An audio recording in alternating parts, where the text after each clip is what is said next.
Hello, everyone. Welcome to Heart Center Tarot. As always, my name is Marina, and I will be your guide for this portion of the journey. Welcome, everyone, to the 16th Shine Your Light event. Yay! Yay! And look, I have Val is here, and Val always does such a fabulous job of at the top of the hour setting the intention and the prayer for what it is that we want to accomplish, not only in this short little event, but throughout the days, throughout the weeks, months. Just keep building on that that positivity, that that sense that this too shall pass. And what we are working towards is a world that is going to be much more to our liking, much more compassionate, much more loving. Absolutely. I totally agree. Hello, I'm happy to be here.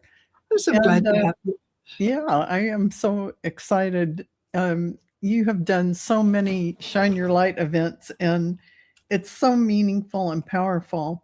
And I know all of you will agree.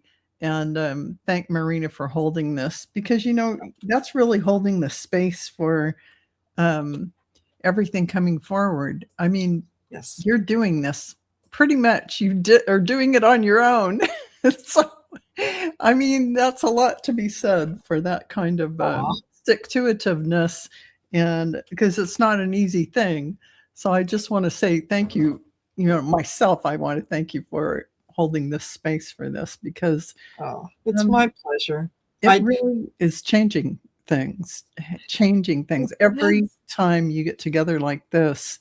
The energy goes out into the ethers, goes out into all that is, and it changes things. It really does. Energy is real. It makes real changes. So yes, exactly. What we concentrate on, what we put out there, is what we're getting back. And we are, it's not just a case of saying, oh, well, today I'm going to look at the bright side, the bright side of life. It sounds funny, but when you make a conscious decision to live in that space, to be positive, then exactly. Positivity can't help but come in, because like attracts like. It does. It's a real thing, folks. And, as you know, in your life, you can see when you're positive and you're up and you're having a good year or a good day or a good week, more and more fantastic things happen for you, in front of you.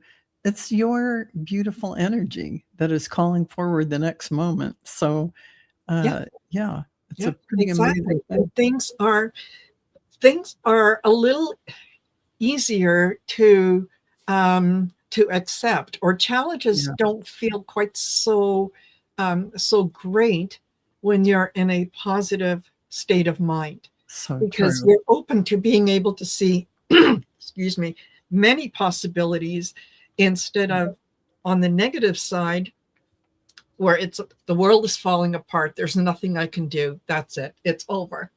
It is true. It is absolutely true. And that's a huge thing, to really keep the glass half full and know, even though things look this way in this moment, it has not yet revealed the golden nugget of what is coming. There's always a gift with everything. Exactly. There is always a reason and a gift for everything in your life, in your world. And we're going to see a much different world in the next 4 years or so. It's going to shift so much that we're going to go, wow. Did we really go through all that? And we'll have to think back. Yeah, we did. It'll feel like going from horse and buggy days to computers. Like, exactly. And I think it was this morning, my husband was just saying, they have found the cure for, I don't know if it's cure, but he thinks it is, for pancreatic cancer. Now, this is about CRISPR technology, gene engineering. And this is what they're doing. They're telling it, don't attack these. This is the thing to Yeah. eradicate inside of the body. And they're going to be able to do this for all the different kinds of cancers and things, Yes. all kinds of different applications within the human body. This is just hot off the press and brand new Mhm. technology. So it's in its infancy. Because can you imagine what is coming down the pike from this? A lot. Absolutely. Absolutely. And just quickly want to say hello to Valerie Bradshaw. Illumination Portal is here. Hello, darling. Nice to see you. Barbara Hartlove, Oxford Cat. Cheryl, 99. Hello. Maureen D'Amico, Innocent Potato. Catherine, Marby Gangora. Hello, Dibs BK. Joe Lenchmansky, if I said that right. Yeah, Jean Kavanaugh, Linda Bishop, Hope Suzanne, Butterflies Are Free, AKK, Linda Bishop, if I haven't said that already, and Aline Levin, Amanda Celeste, Bora Bora. Thank you, guys. Thank you, thank you, thank you. Elizabeth Bassett. So thank you for joining me, and thank you for being part of this collective, of this not only this event, but in all the other little events that you are part of, that maybe you don't consciously realize, but you're holding space for others. You're shining the light for others. So we're going to have some fabulous folks that are going to join us, and of course some of your favorites. We've got Nancy Jean is going to be joining us. Daphne from Relax with Daphne is going to be here. Trish James, and I haven't heard from Trish that she's not coming, but I also haven't heard that she is coming. So I think that she is, but we're going to find out together. Okay. And then, Diana Bowles, oil painter, and Valerie Bradshaw, Illumination Portal. And of course, Sherry of Liberal Tarot by Sherry is going to be joining us as well for a segment. And then we've got Elspeth Tremblay, the painting healer, who's going to be here she preferred the end time slot. So I'm so looking forward to having everyone gather and share how it is that they keep positive, right? Because when we share stories with each other about how we maintain that higher frequency, there's going to be something that's going to resonate with you, something somewhere you're going to go, oh, wait, hey, that makes sense. I can do that. I can give that a try, right? Absolutely. Yeah. And that is so important right now, more than ever, is to really monitor what you're watching and what you're absorbing in, because that can really take a toll on your energy, and you may not even realize it. Yes. Whether it's news articles or anything like that, you might want to take a little break from some of it for a while and see if your energy feels different after, Exactly. Yes, exactly. So the way, and I'm sure you guys have heard me say this 16 times, but just one more time, because somebody maybe hasn't heard it. Somebody has to. Yeah. But the Shine Your Light event, the concept of the event and the reason for the event was something that was it was gifted by Sherry Trancing with Spirit. This was something that her guides told her to do. And so she approached me and said, this is what I've been told to do. Would you be interested in doing this with me? And I said, absolutely, I'm on board. So we did the first couple shows, and the idea was that, yeah, we would leave negativity at the door. We're going to do something different. It's not a matter of gathering people together and doing readings or whatnot. Just collectively, with kind of one mind, focused intention on love, light, compassion, unity, and being the beacon for someone else, holding the space for them. Right. And it just kind of took off. And then I think it was at about the 3-month mark that she said, I'm supposed to move on to other things, and I've been told that I'm supposed to gift this to you. And so it was like, okay, all right. Because Sherry and I discovered, we've had several lifetimes together, and have worked on some of the same planetary councils and so on. So I said, yeah, absolutely. So the event is once a month. So the 16 months, almost a year and a half of doing it. And I think, honestly, it feels like I can feel the difference. Yes. I can see the difference, the things that are happening, that we're, we become observers rather than absorbers, right? We're not taking it in and living with that fear or that uncertainty. We're just watching it and saying, isn't that interesting? Exactly. I wonder what's going to happen next. Exactly. So we don't get caught up in the drama of something going on, which is temporary. We stay in our beautiful source energy, without any of that 3D drama affecting us, which is a huge bonus, because then you can move through life without having, not looking through a 3D filter of wounding or things that you shadow things, whatever that may be in our life. It really changes everything to be in an observation mode. It does. It does. And it helps.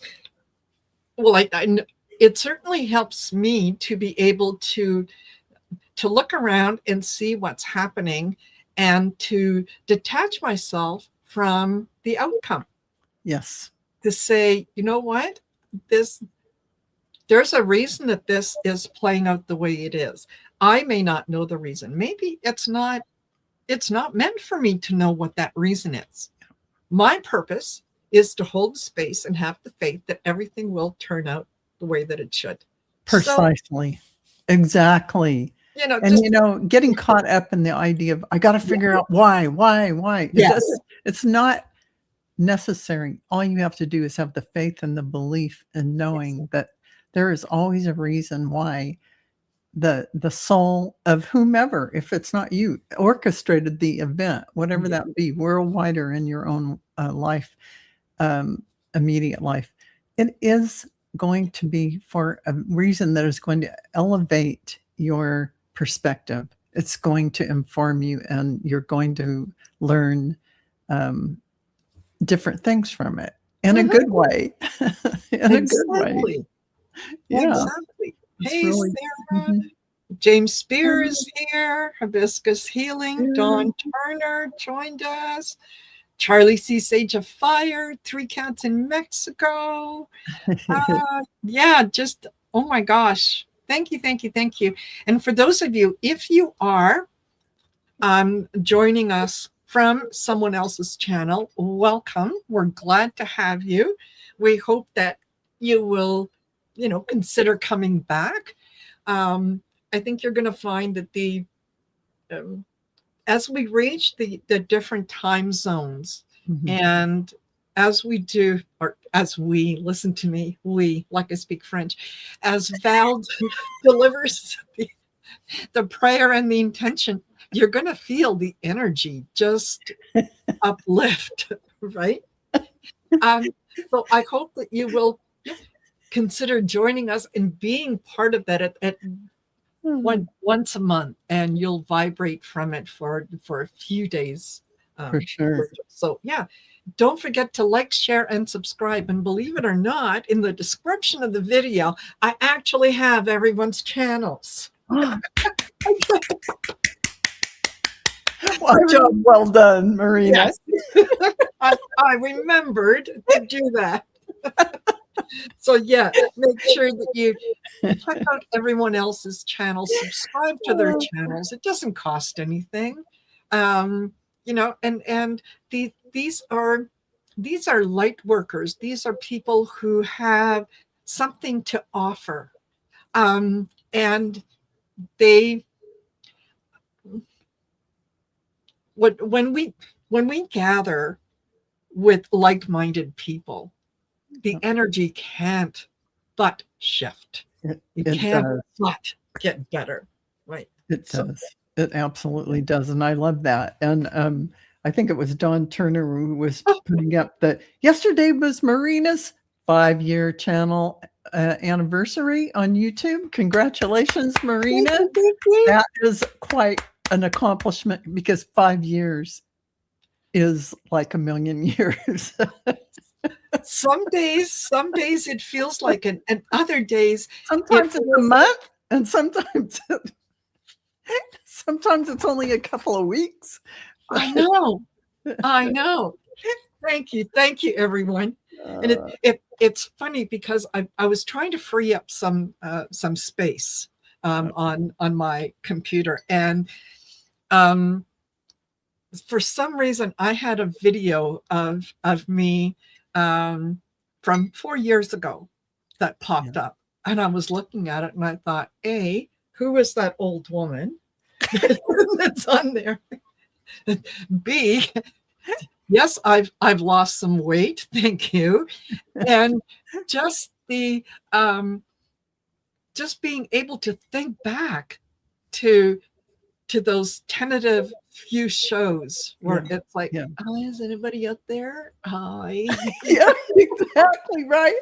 To the, a natural charm and enthusiasm you have for everything you do now as a really consummate show hostess who can talk on beautiful subjects and really give divine inspiration out there. You have certainly come leaps and bounds thank ahead. You. I think you're where you're meant to be for now, for sure. It feels like it. Yeah, it does. It feels like it. It feels like I'm home. This is the tribe that I've been searching for all my life. Exactly. And would I be the same? Would I be the same person if this community had come into my life when I was younger? I don't know. I don't know that I would have had the appreciation. Or you might not have even been drawn to it the same way that you are. Yes. It's not just that you're a part of it. You're a leader in the whole, some of us are out there as way showers, pointing the way for the rest of our tribe, the rest of our community. And, because we're just propelled to by our soul. We go, oh, really? You want me to get out there and do YouTube? What? but you get out there, and so that is on another level. And you do classes too. So you're a teacher on many levels. So this is definitely soul calling. I think so. Yeah. I think so. It feels comfortable. Yeah. It feels it's when they say when you do something you love, you never work a day in your life. Exactly. I don't feel like this is work. I feel this is like play. And usually when you're done with something like that for the day, you're not all drained and feeling like wiped out. You're like energized, you're feeling good, everything's, and you go, wow, I feel good. Exactly. you're in that sweet spot of what you're meant to be doing, and it doesn't drain you at all. Exactly. So that's another way, for sure. Yeah, Um, totally. yeah. Totally. So I noticed someone had asked where Daphne was. Daphne is actually going to be joining us at, probably in about half an hour. Mhm. Yeah, Nancy Jean is going to be joining us in less than 10 minutes. Mhm. And she's actually backstage. She's just waiting. Yeah. She's waving at you folks. So She's wave back. waving. And yeah, it'll be so much fun to hear from Nancy Jean. And yeah, I'm looking forward to the show. I'm looking forward to the people. I'm looking forward to the energy. And so I'm ready. I have my coffee. I have my soft drink. Oh, I have my apple juice. I'm ready for all contingencies. you've got it, all the contingencies, you're all lined up Yes, for the 4-hour marathon of. yeah, 4-hour marathon. And by the time that I'm done, yeah, I'll be finished. And yeah, it's going to be like, ooh, Yeah, yeah, exactly. I vibrate. I feel so good. It's like that's when I feel like I should tackle that one project that I've been putting Yeah. off. Yes. And then, but mind you, I always talk myself out of it, because it's like, yeah, I really should dust the Wait, cabinet. there is sleep, there is rest. Yes, exactly. Yeah, no, I can't do housework at 9:30 at night. That's Oh, come ridiculous. on. No, come on. That hurts my brain. Yes. Yeah. No. So very, very, very good at that, right? Yeah, I can talk myself out of anything. Oh, Yeah. yeah. Or into anything. It all depends. Yep, it all depends. So the other thing that I should mention to you guys is we're going to ask each and every one of you to participate in this event, physically participate in this event. And how do you do that? Well, when we get to the top of the hour, another 5 minutes on Eastern, 7 p.m. Eastern Standard Time, we're going to ask you, after the intention and the prayer, to turn on your porch lights, put a lamp in the window, have one of those, little battery operated candles or whatnot, put it in the window and leave it out.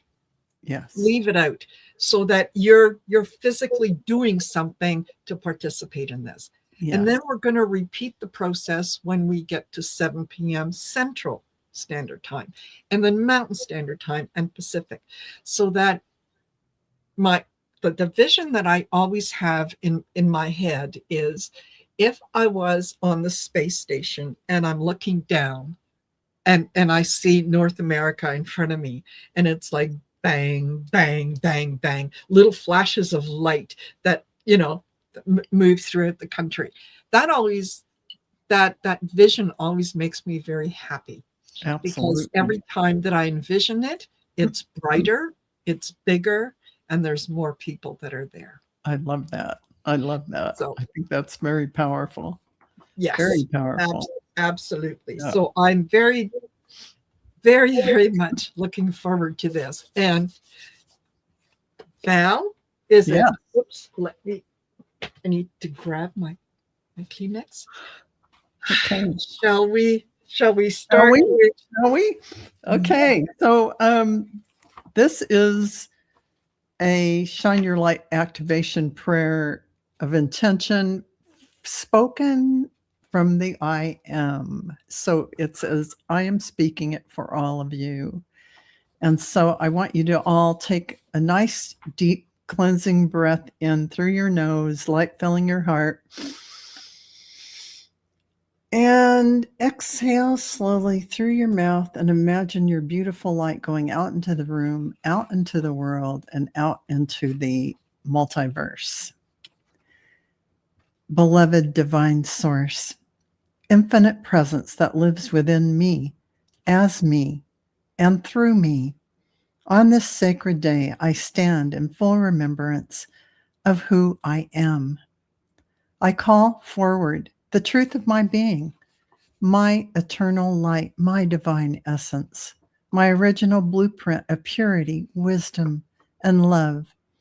I now activate the radiant light within my heart, allowing it to expand and expand and expand beyond fear, beyond limitation, beyond all illusion of separation.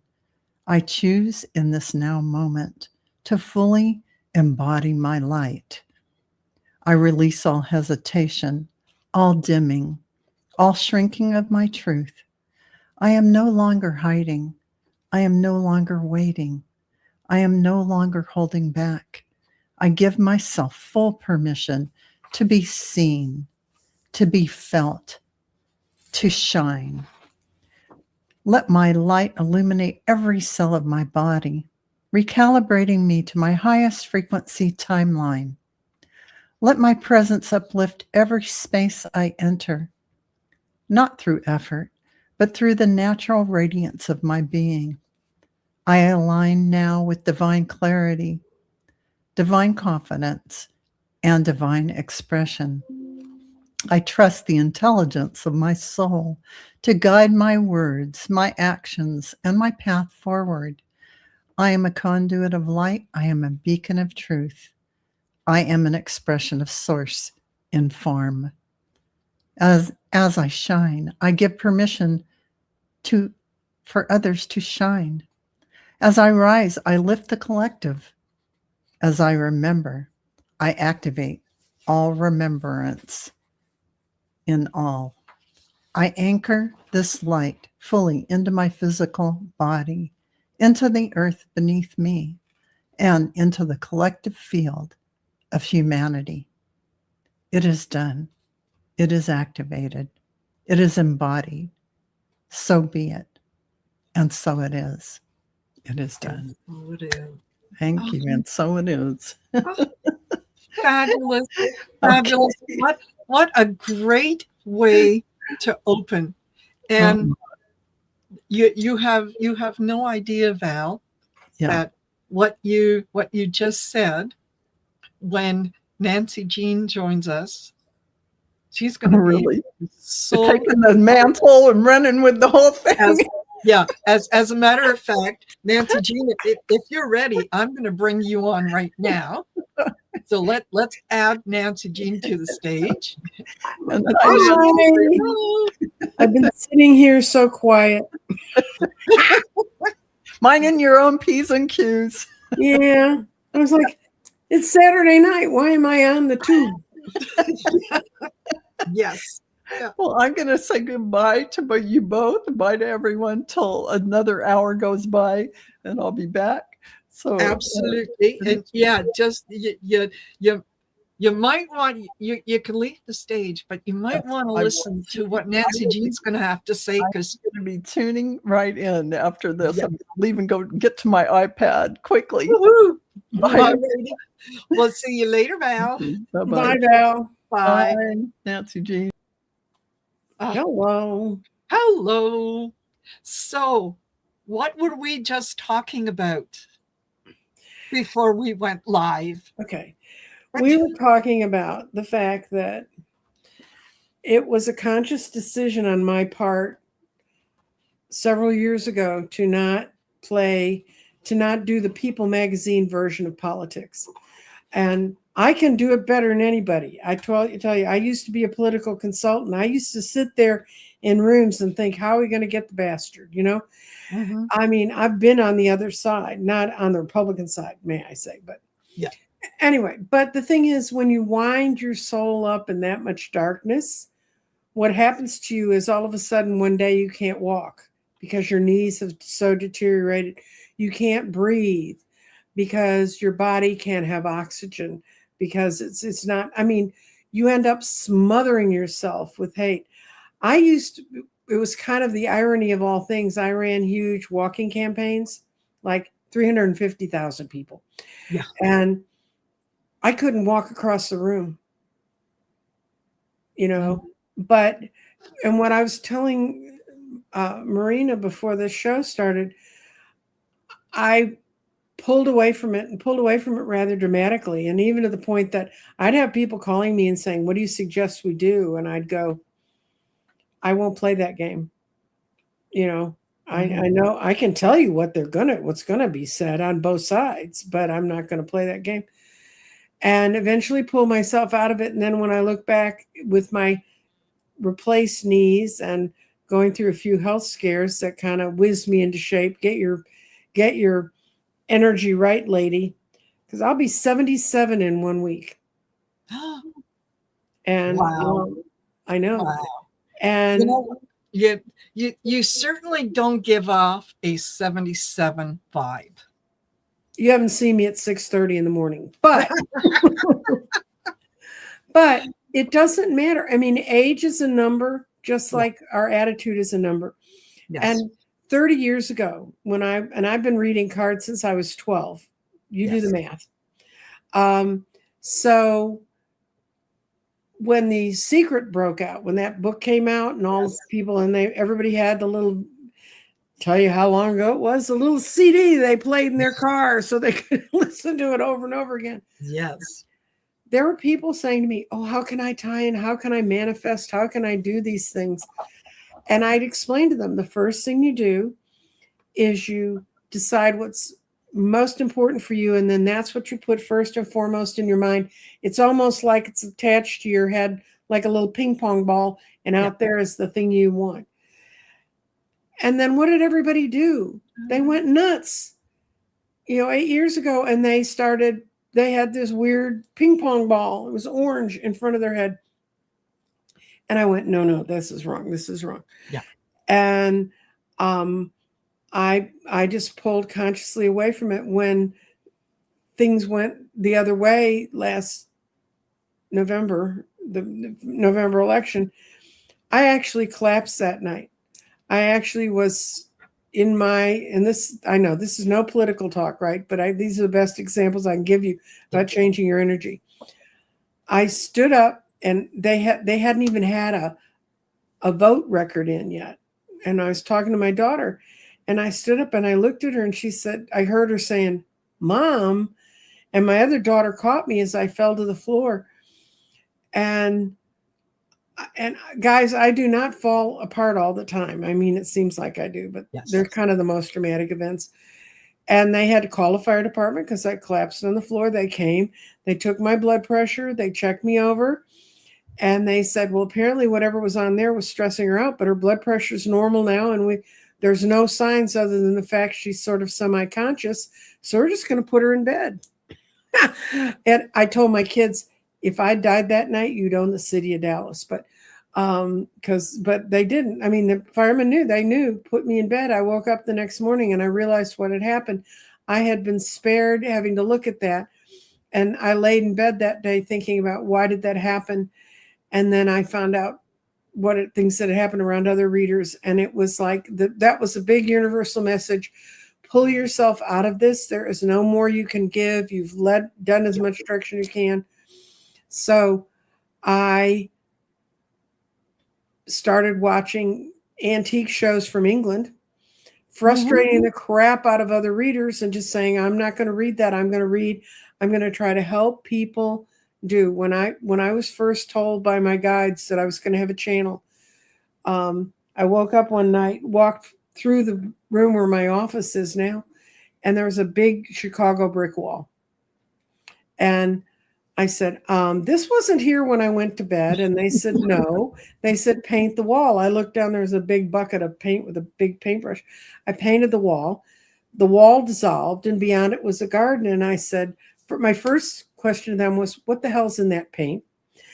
My second question was, why am I here? And they said, we're giving you a garden, and it's a garden that you're going to invite other people into, and it's where they can plant their spiritual seeds. And if you've watched the first year that I was on the YouTube, which started in December of 2020,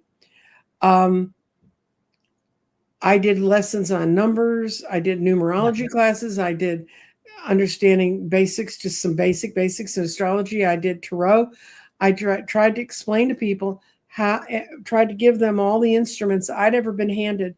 on how to express my spiritual nature so that I could help other people reach their spiritual natures. And that's what Nancy Jean's Garden's about. So Nancy Jean's Garden doesn't play People Magazine politics. I don't do People Magazine on anybody. I don't like gossip, period. What I want to do is how we can all light our own candle and then find the best tool to help us keep our candle lit. That's basically what Marina and I were talking about. And I have been told since I was quite young that by very special people, and weirdly enough, two of the people who told me early on who I was going to be were nuns. And I know people are like, oh my God, they were so spiritually connected. They understood. Yes. So I've done several things. I still teach. I created a whole reading method called the Garden, and I have weekly readings with the Garden. Am I an earth sign? I'm Taurus. Scorpio rising, that's where the other part comes from. And I read weekly with Jeffrey, and you can go to my channel. If you go to my channel, you'll get notified when they are. And I read in the Garden and he reads in the Tarot. And we've been doing it for almost 4 years. And we tape like 3 months at a time, guys, because it's just too much to wake up one morning a week and do that. Yes. And what is coming this summer, what's coming starting the 1st of May, is just incredible. I mean, I have seen stones roll into really beautiful places. I've seen the mental stone, the mind stone roll into water. And what that means is to let go of all the limitations that are around you. And they're giving you guidance about what in your shadow work you might need to do, what in all of our universal shadow work we need to do, and that we need to let it go and look for our higher and more compassionate self. And if you've never seen the Garden, it's got all the chakras around the outside, and and then it's got the crown chakra. And then, because I needed another space, I put the Tree of Life up there. And well, I didn't. My guide said, this is going to go here. And I've never had so many stones hit the crown and the Tree of Life and in just positive ways. And I've never had so many stones roll into. I really, looking back, and when Jeffrey and I ended today, before we hung up from each other in the Zoom, I said, am I making this up or is this crazy? And he said, I don't know. But his cards were matching what I was saying so closely that, we just, it's been an unreal trip. I really enjoy being part of the community. I was so delighted when Marina invited me to come. It's another new place for me to come. Like I said, a week from now is my birthday, and I'm going to be taken out to dinner at a seafood place I really like, and by my daughter. And we are going to go do that. And what else have I been doing? I'm going to show you some of the ways I've learned to help other people focus their energy. I make crystal grids, and this is a crystal grid if you've never seen one. And this is based on the Activation Tarot Oracle cards, and this is based on the card Friendship. And it's a woman named Lon.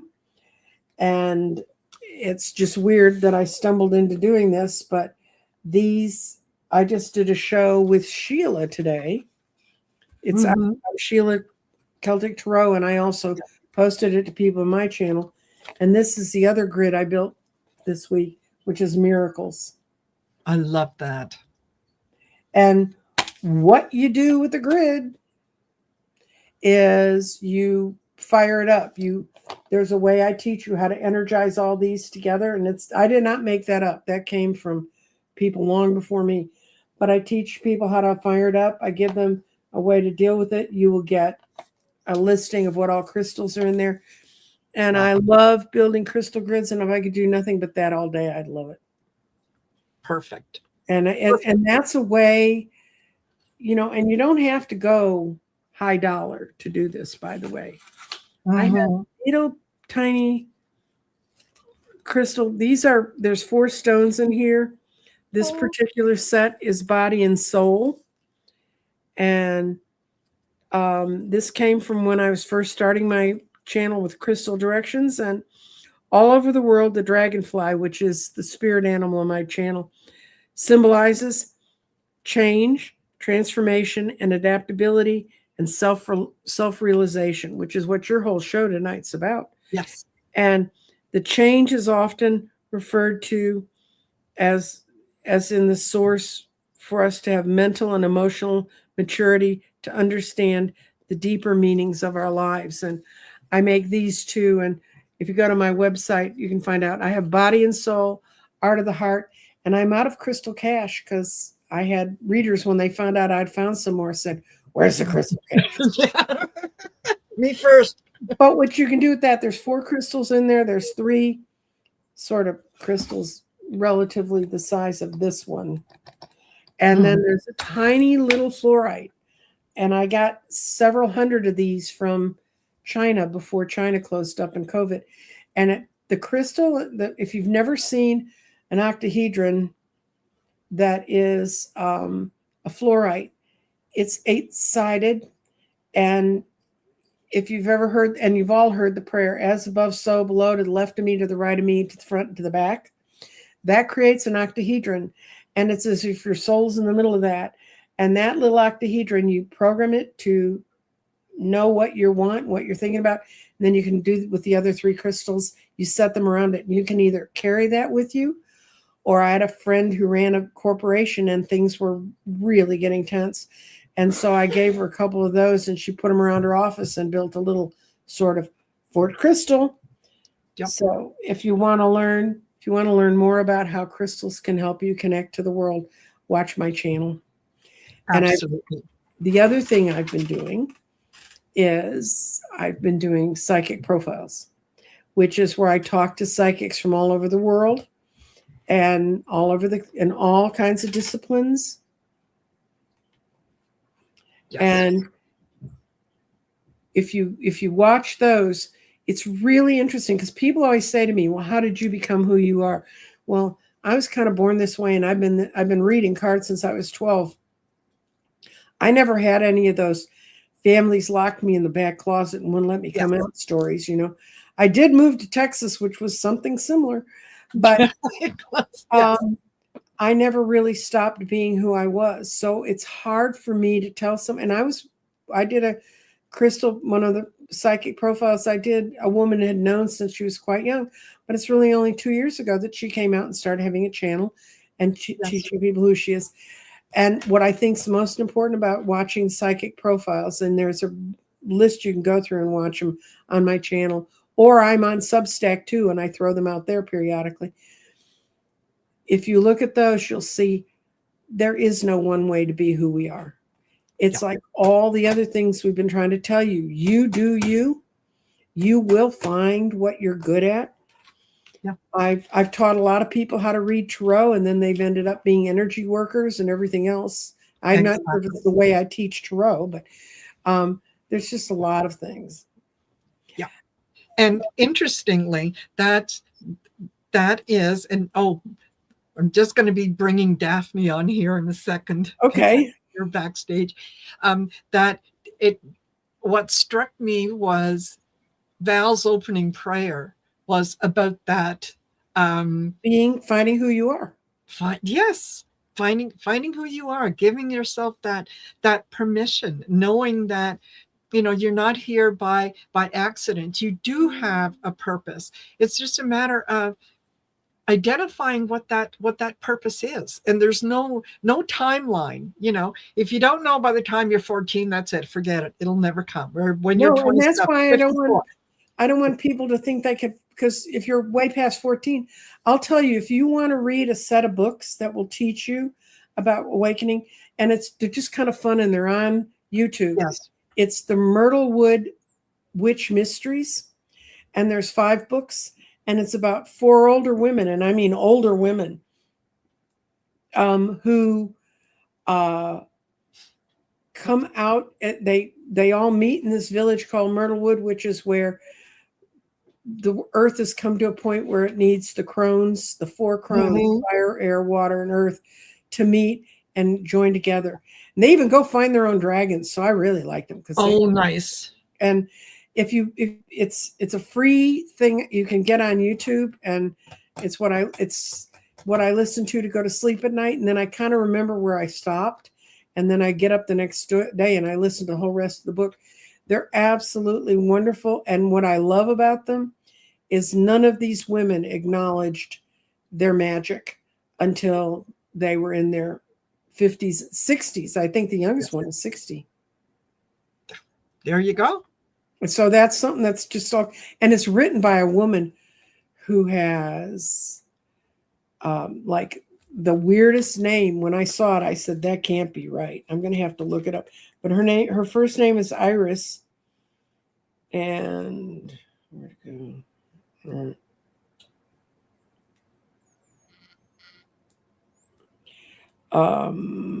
It starts with an H, and I'm not doing real well right at the moment finding her, but okay, here it is. Myrtlewood. Her name is Iris Beaglehole. Iris Beagle. That is, you'd think you'd never forget that name, but trust me, it is. And I know this woman from Adam. I'm going to try to get a hold of her. She's in New Zealand. I would love to talk to her about her psychic background, because she's written some other books, but they're kind of cozy mysteries. And if you want a place to go to, what I liked about it is I sent it to a couple women friends I've had who've questioned magic really coming in their life. Yes. And one woman said, God, that was so freeing. Exactly. Exactly. And that's what we're working towards. All right. Let me bring on Daphne. Okay. So here, hello, Daphne. Hi, Daphne. Hey Daphne. There. So good to see you guys. It's lovely to see you. And introduce you to Nancy Jean of Nancy Jean's Garden, who's all about crystals and whatnot. And Relax with Daphne, she's all about crystals and plants. And so, I could just sit back and take a breather, and let you two talk. Yes, Nancy Jean and I have been talking by email, and next week we're going to get together on Nancy Jean's channel. So really looking forward to that. That'll be one of my psychic profiles. Yeah. Yeah. I'm not sure which day yet. My days have gotten anyway. Yes. Yeah. And I love what you were saying about how there's no one path, because my path is definitely not like anyone else's path. So looking forward to talking about that. Yeah. I did bring a slide to share with you guys if we can do that, Marina. When I learned that Nancy Jean was going to be on here, I decided to tell you guys about an event I'm doing at the end of next month. I'm doing a series of meditations at the biggest UFO conference in the country, in North America. It's called Contact in the Desert. And all the people you think of as talking about UFOs are scheduled to be speaking at this. And I am bringing that enormous quartz crystal with me to do crystal attunements every day for the people who will be attending the conference. And I spent, almost 20 years organizing conferences. And I always wanted to know, how can I get the most out of my time there? It's expensive. A lot of times you have to travel. And how do you know you're meeting all the people you want to meet? How do you know you're going to be at the right place at the right time, that you'll be able to discern and connect with the right people? So that's what I'm doing. I'm going to help their attendees every day, bring in that intention, open up their perception, create strengthen their discernment, and we'll see. I've done this for clients individually, but I've never done it for a group of people that I don't know. So I'll look forward to telling you how it went afterwards. Can I give you a suggestion that my crystal people just told me? Sure, yeah. Okay. This is a crystal that I bought, and I don't know that you can see it, but it's got a lot of things in it. You can see lines and funny stuff. When I got this crystal 7 years ago, it was clear. Yeah. But every time there's a shift energetically, a new plane, a new plate, a new fracture comes through it, you might ask people, or there may be someone who's would be selling them. I don't know what's going on at your thing. But to bring a crystal that means something to them, and I'm going to tell you, and you know this, Daphne, this crystal, this tiny little clear Herkimer crystal, is every bit as powerful as this mother. I mean, this big one. Yes. Because crystal is one of those things where size doesn't matter. So I would tell people, if you're going to go to that and you want to go relax with Daphne, take something with you so you can carry a bit of it home. Oh, that's a great idea. Absolutely. And I was believe it or not, I was thrilled last month when I sent you the invite to come join me, and you said, no, actually, I can't. I have to pass because I'll be doing a presentation at a UFO conference. And I went, yay! So apparently it must have gone very well. Yes. Yeah, one of the absolutely fascinating things about doing this work is how there is no limit to the directions you can go, right? Like my love of plants will always be there, but I can have fun with crystals as well. So, and of course, this is a group of people who are really fascinated by the crystal skulls. Someone will be there with a crystal skull. And when the organizers learned that I do this crystal attunement, they knew their attendees would really, really like this. Right. So once I do this for them, I'll record one for anyone who wants to use it on my channel. So, because we're all going to events all the time, right? You're going to a psychic fair, you're going to go present a talk or do a book reading. And I think it would be a great thing to have, sort of to build your confidence and give you a little bit of a boost before you go out there into the world. That's what I always say. The crystals that you carry, you can carry them for the purpose of grounding you or helping you soar. Oh, I love that. Yeah. Absolutely. Yeah. And, until the aliens are walking amongst us, what can you do at these conferences, right? You can meet the right people, you can hear the right messages, you can intend to make wonderful connections. So that's what we're going to work on. Those things are achievable. Absolutely. Absolutely.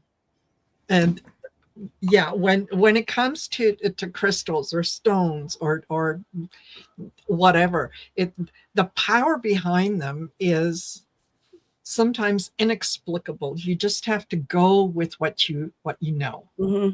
And sometimes it doesn't make sense. And I know most of you and I haven't felt the need to wear it for a little while, but this is it's dirty. It's a blue blue nano something. Anyway, when I went looking for a stone, I wanted something that was going to not only bring prosperity, but I wanted something that was going to make me happy and so on. And so I'm lucky enough that there's a store here in Calgary called Kate King Jewelry.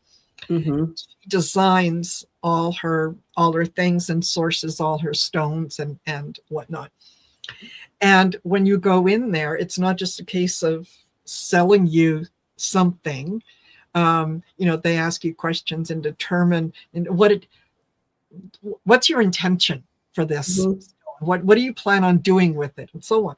And so based on what I told him I wanted, she kept steering me towards the citrine and the yellow stones. Oh, they're beautiful, they're fabulous, but this one just jumped out at me. And so after a little while, I said, I can't explain it, but this is the one that I want. So whatever.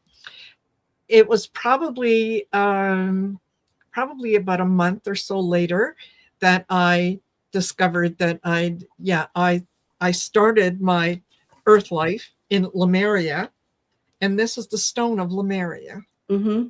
So that's why it had to come to me when it had to come to me. So there, the power in the crystals and the stones is amazing. It's just amazing. And it's another thing to put in our spiritual tool chest, right? Right. You don't just have one hammer or one screwdriver, Mm-mm. right? You have the big one, the little one. You might need a mini one to fix your glasses, and so that's what we're doing. Is we put different things in our tool chest, and we call upon them as we need them, and they're ready, willing, and able to help us out. And each one of them teaches you the lesson for the next one. Yes. Oh, I love that. So they're collaborating in our development. You know, there are two stones that I've worked with that really surprised me. The first one was orange calcite, which kind of looks like an orange popsicle, right? The color of it and the swirls. And the energy of that was just so vibrant and communicative. Right? Like that was, we had amazing conversations. And then the second one is a stone called Nuumite, Nuumite. That stone presented itself to me as it made an analogy. It said, I am the Akashic records for the planet. Mm-hmm. So recording all the energy of everything that has happened, all the shifts that you were talking about, Nancy Jean, the new leveling, every time the poles shift, Nuumite is attending to that and watching over it. And I will never forget the connection with those two stones, just how unique they were. The other name for Nuumite is Magician Stone and Sorcerer's Stone. Aha! That explains a lot. And it doesn't come from everywhere. It's and it's safe to handle. Once it's polished, it's safe to handle. Don't handle any if you polish one, don't handle a powder because it has leftover earth radiation in it. Yeah. Very, very powerful. But it's a gorgeous, and it's like obsidian. Have you ever seen rainbow obsidian? Mm-hmm. Yeah, it's like that. You see all those shimmery colors through it. Yeah. So, Nancy Jean, what stone has surprised you in your work with crystals? My love of my life is fluorides. Yes. Because they have every color under the sun, and especially the octahedrons, the eight-sided, the naturally eight-sided ones, because fluorides and quartz have what they call Pierce electricity. Anyway, if you crash them together, they can create electricity that flows from one to the other. Oh, okay then.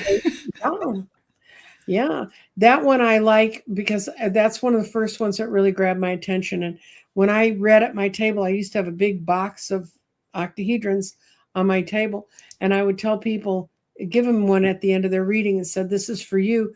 And they said, why? And I said, it records everything. And I've had several people come back to me. This is when I used to be out in the real world. I wouldn't go to a conference for all the money in the world. It's not what I do. But I've had people come to me and say, I was really kind of fretting about doing something. And then I felt it in the bottom of my purse where I'd thrown it.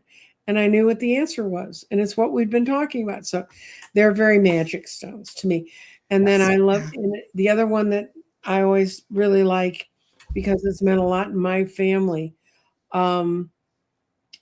is Amazonite. And Amazonite is such a healing stone, and a particular member of my family suffers from a biologic form of dissociation and depression. But when I built them a grid that had a lot of Amazonite in, they were able to control that energy over them and work past it. So it's within my family. And you have to try stones on yourself. I mean, Mhm. and if you go up to a stone, have you ever touched moldavite, Daphne? Yes. Yeah. I had a friend who made me a little pendant. It has moldavite in one of the 5 little compartments. And she said, it's a tiny piece of moldavite because big pieces of moldavite can really get to you. Yes. And I wore that stone when I went to Denver into all the rock shops I went into and got led to all the right places. But Hmm. Mhm. Absolutely. I can, Yeah. there are, if there are a bunch of the same stones in a dish, mm-hmm. okay, when I go shopping for crystals or stones, it's not just a case of identifying, oh yeah, this is where the jadeite is, and so I'm Mm-hmm. just going to pick. No, you have to feel all of the stones, because the one that is meant for you will feel different than all the other ones that are there. So it's finding that connection with that stone, that that's, and sometimes people who don't know, it's they can see what you're doing, and it's like, lady, it's a stone, pick one. It's like getting a Pepsi. They're all the same. No, Mm-hmm. really, they're not. No, they're not. Every one of them is different. That's what's so Yeah. wonderful about stones. Yes. Yeah, and if you're not confident in your intuitive connection with crystals, I suggest you get started by reading about the physical mineral properties of them. Mhm. It doesn't take away from any of the magic to understand which stones should stay out of sunlight and which stones should not be put in water. I think it's such a beautiful way to respect the mineral kingdom and make that connection, is just to respect the physical properties that they bring. Mm-hmm. Absolutely. Absolutely. And yeah, moldavite, and I was looking because I do, and I don't know where I took that ring off and where I put it now, but um I do have a ring very, very similar to this one, that has got moldavite in it. And yeah, it's a little piece, and I feel it when I wear it. I Mm-hmm. wouldn't normally. I'm a big jewelry person, right? Bigger the better. Not with moldavite. No. No, it's a stone to, and a lot of it depends on your sensitivity. I could probably hand a moldavite to some people and they'd go, and one of the most enchanting stories, and then I really kind of need to go and let you guys do your thing. But I had a friend, we were at a rock shop in Denver, and she said, I think I want to do pendulums and dowsing. And I had just given her I had found a free PDF that I had given her, which if you want to learn about dowsing, it's on my website at crystaldirections.com. It's up in resources, but it was written by a man named Walt, who was the big dowsing guy. But my friend was like, but I just don't know which pendulum to pick. So she was walking down, and you go in Denver rock shops and there's lots of hanging pendulums. Yes. Walking past this pendulum place, and all of a sudden one of them swung out and all but hit her. Yep. And she came up and she said, what do you think I should do? And I said, I think you better run back and grab that little mother and hold it in your hand and see what happens. It's still a pendulum. She uses it to this day, but you can run your hands across them. Sheila had the same. I go to the same rock shop because I know where they get their stuff from. They've been a rock shop. They started out as a hippie bead shop in the late 60s. I mean, we're talking, and they've been there all that time. And it Sheila went in with me, and I said, we're going to go in. Here's the list of what I need. And she was watching me hustle around the store, and she mentioned this to me the other day. You ran out of there and it's full of the stuff you love. And I said, all of them are calling to me. I have to get out of there. Yeah. An embarrassment of riches. Somebody said, why don't you go to the Tucson Gem and Mineral Show? That would be my time of not being in a good place. I mean, I live in Tucson, and it actually is much worse than you think, Nancy Jean, because there are full warehouses that are little mini gem shows that are open year round here. So it's, I'm going to go broke. I know what I'm walking into. It's fine. But I think the reason you love plants so much, Daphne, is they grow one cell at a time, just like crystals grow one crystal at a time. And that's beautiful. They grow differently than we do, for damn sure. Yes. Anyway, sweetie, I want to thank you all. I want to thank Val for her opening remarks. I did 2 hours with Jeffrey today, getting ready for my weeklies for the next 3 months. So, and I have a show on my unfortunate topic, politics, tomorrow at 10 off my channel. And if you want to come to a place where we do politics, we don't do it hard, you can come over and join us. We don't do the People magazine view of it, and it's the only time of the week I usually talk about it. And Daphne, congratulations on going to your wonderful show. You need to take some videos there and then post them on your channel so I can see your trip. Oh, thank you. Yeah, I was just wondering about that today. How I'm going to make the most of this adventure. Get a little stand to hold your camera, so you don't have to snap somebody and hope they'll do it, and just start taping them and just look at it. And I was a film editor when I graduated from college, so, and you would think I would love editing in YouTube. No. Live is where it's at. Yes, live. Yes, anyway, I have some funny stories about meeting other YouTube creators, and they go, every show you do is live? And I said, well, at the end of the day, every show you do is live. You just play with it later. But anyway, but I would love to see what you find at the YouTube,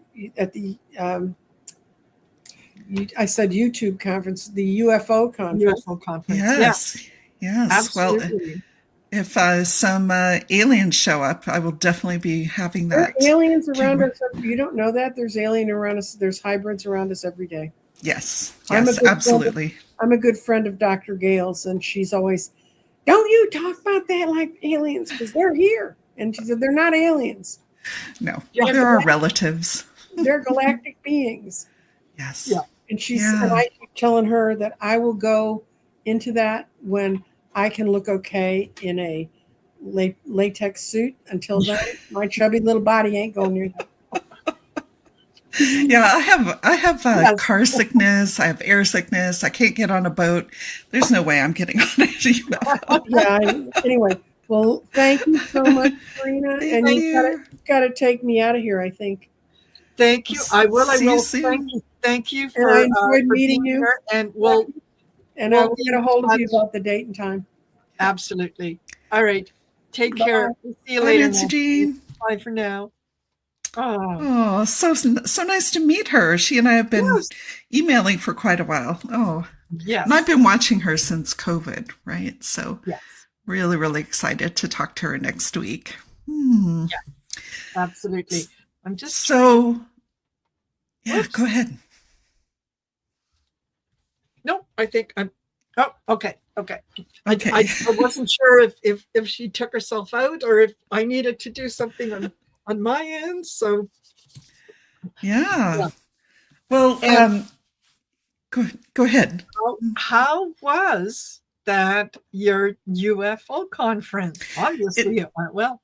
Well, it's actually coming up in May because originally you had sent me a thing for the May Shiner Light, and that was when I said, I can't believe I'm going to miss it. So I was really excited that you decided to do one in April. We need it. We need this light and the uplifting and the encouragement and the chatting with people who get it, right? That's the fun part is, we all look for those communities where we feel accepted, where we don't have to spend so much time on introducing ourselves and getting to know who's who and whatnot. We can be ourselves. When we talk about getting a feeling from a crystal, most of the people that we talk to know what we're talking about. We don't have to explain, there's energy and blah, blah. So,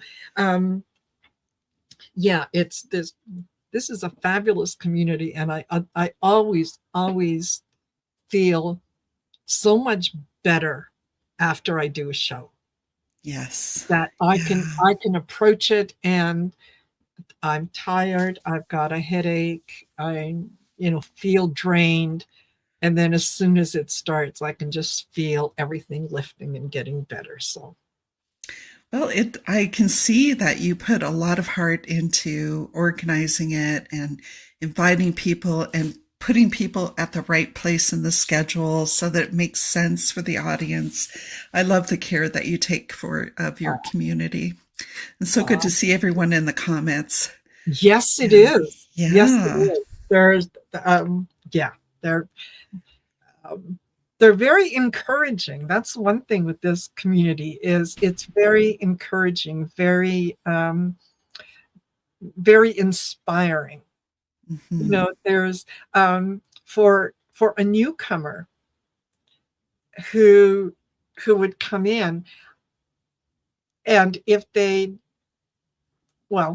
if we had a forum where they didn't know whose channel they were on or who the leader was, they would be hard pressed to name that person, because everyone is participating and enjoying and whatnot. And that sometimes in a group environment, that traditionally up until now has been a little bit of a challenge, right?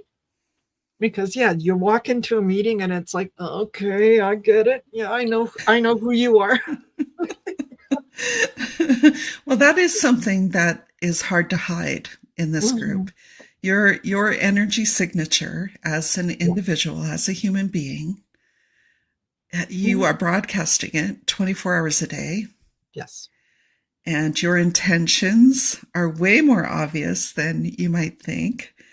So the work that you have to do to move into this work, right? Just the internal work, just the self-examination, the self-forgiveness, the self-determination to be better and to get better and to do better and to constantly be learning.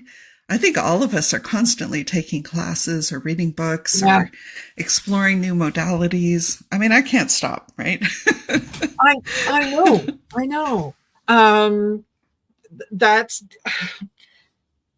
I don't know that whether or not I'm going to like something or not like it until I try it. So I'll give anything a try and, work with it, learn about it, and so on.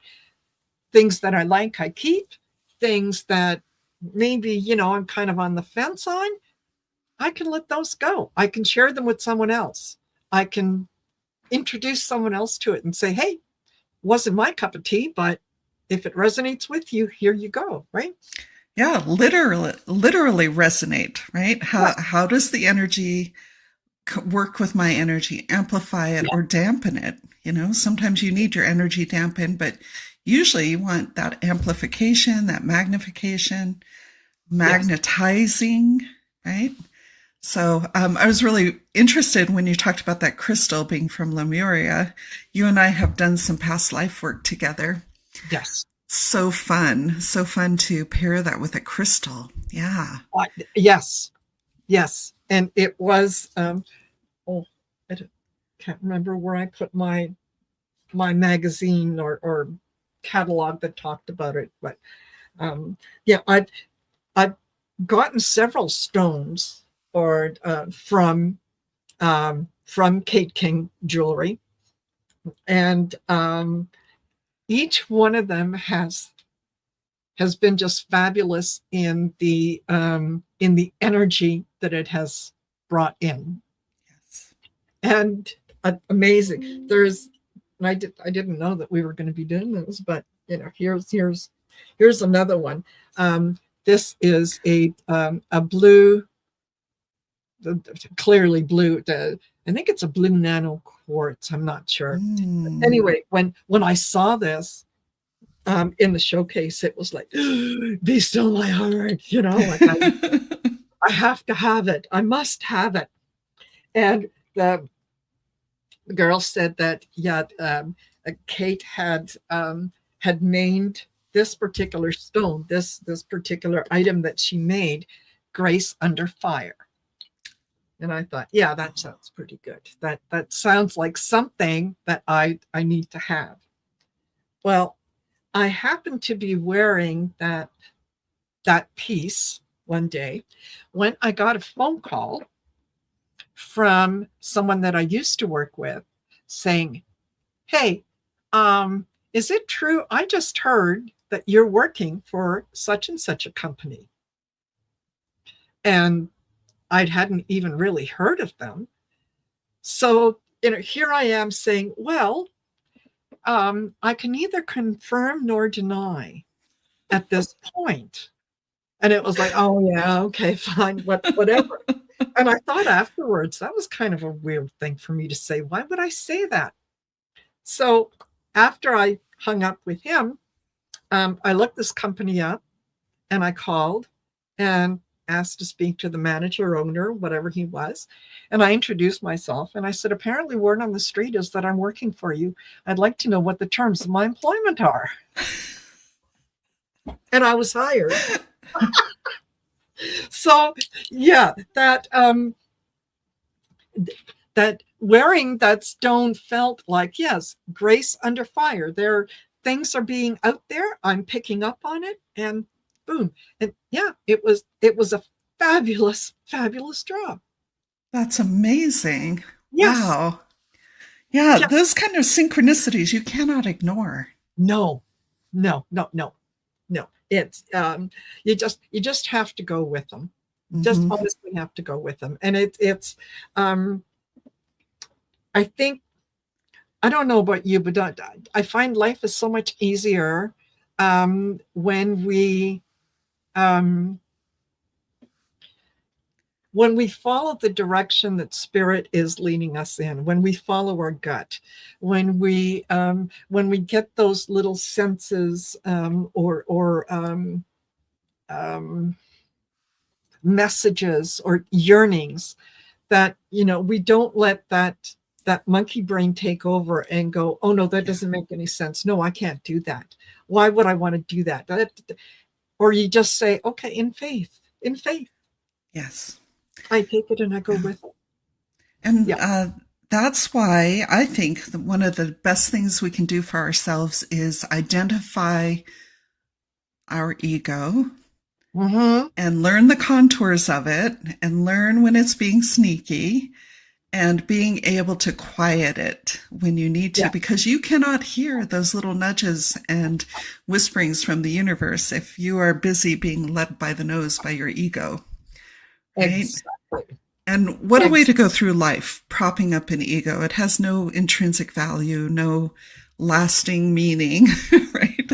Yeah. So finding a way out from under the ego is probably one of the first steps to developing intuition. Absolutely. And I just remembered where my okay, I think there's one, and I don't know where the other one is, but the first one that I showed you, this kind of, and it's a beautiful blue. This is the Paraiba effect spinel. And the, hold on. If I can find it here, I can tell you a little bit about it, because yeah, it's fabulous.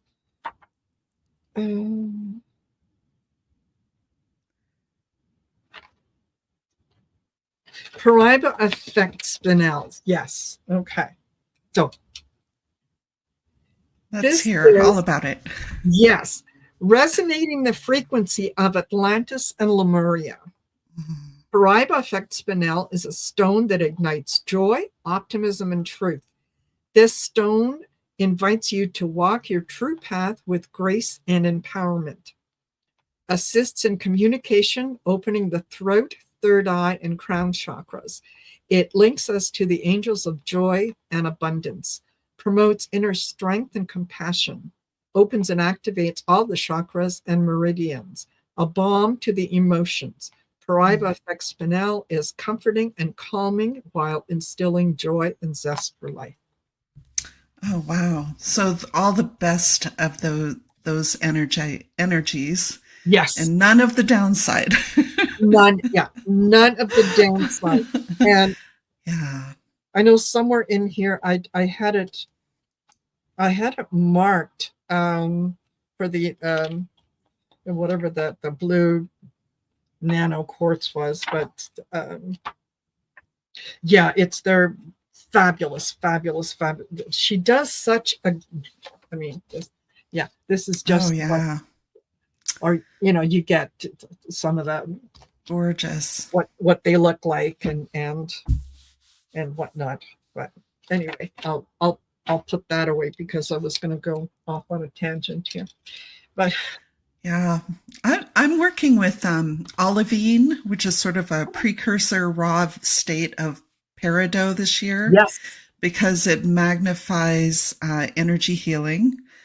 But lately I've gotten really interested in magenta fluorite. I've seen some specimens that are really deep raspberry colored, and oh my gosh, they're beautiful.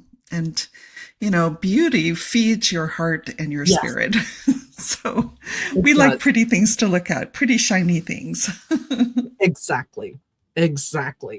And yeah. And Elizabeth, thank you so much. She said, you ladies exude such wonderful warmth and light. You are a delight. Yes, the more we know, there is much more to know. Exactly. Yeah.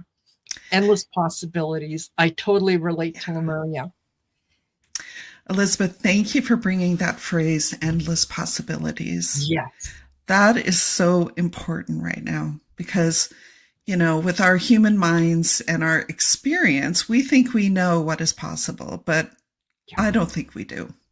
Yes. I don't think 20 years ago anyone could have predicted all the incredible things we have now.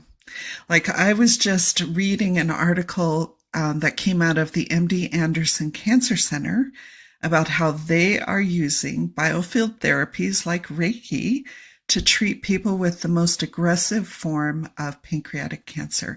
And they just did a study on cells and mice. I think it was mice. And next they're going to be moving to humans, right? Who would have thought that one of the most premier research medical institutes would be like getting all up into my business. Thank you, MD Anderson. Exactly. Yeah. So endless possibilities indeed. Thank you, Elizabeth. Yeah.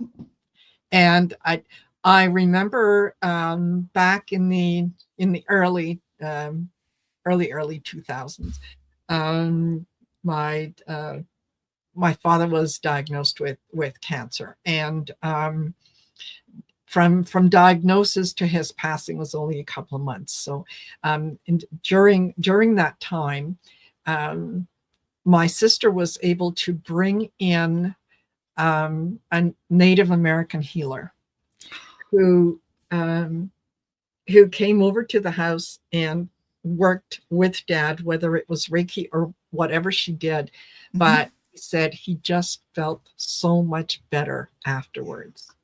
Yes.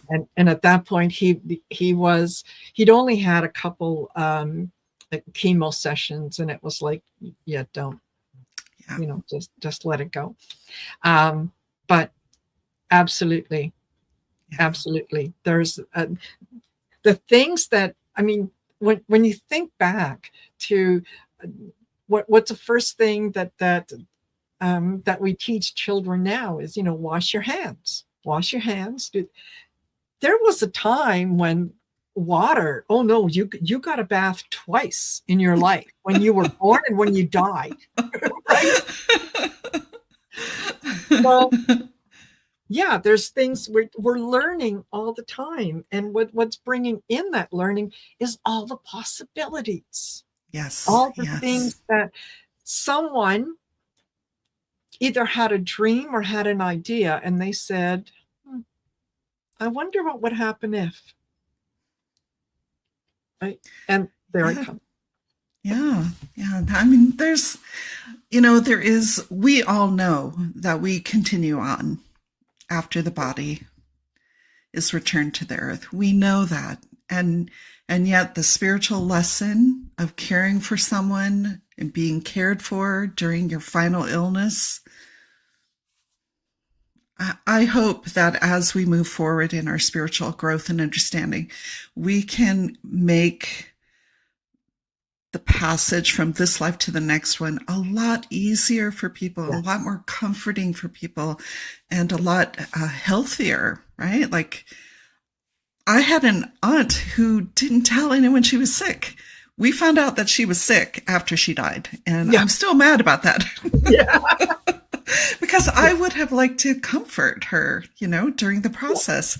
And, healing isn't always a cure. Healing is sometimes unburdening your heart before the passage. Exactly. Right? Or healing a relationship, Exactly. So, I mean, it shouldn't be a grim topic. It should be things that we can discuss and prepare for. Yes. Val, hello. Hello. Hi, Hello, Val. Hello. And how are you now? And Napping. Did you hear how much of what Nancy Jean and I were talking about? Yeah, I vibed on that. Yeah. That was great. It was like the two of you had talked beforehand. Yeah, it was really, really beautiful. As actually the whole show has been. I mean, the whole event. So, yeah, very, very beautiful. Yeah. Oh, fabulous. Okay. Well, Val, I'm going to let you take it away. Okay. And do your thing. And I'm going to take this opportunity to go visit another room in my house. Yes. Okay. You go ahead. Okay. So everyone, I want you to go ahead and take one beautiful deep breath in through your nose, light filling your heart as you do. And at the top of the breath, pause a moment and then slowly exhale through your mouth. And visualize that light going out into the room you're in, into all the way around the world and out into infinity, your beautiful light. Beloved divine source, sacred presence that breathes life through me, I return now not to seek, but to embody. The light within me is no longer something I reach for. It is who I am. In this moment, I allow that light to fully root into my body, into my voice, into my actions, into my presence in this world. I call my energy fully back to me now from all timelines, all spaces, all places where it has been scattered or given away. I stand here whole, sovereign, and complete. I now amplify the frequency of my being, not through effort, but through allowance.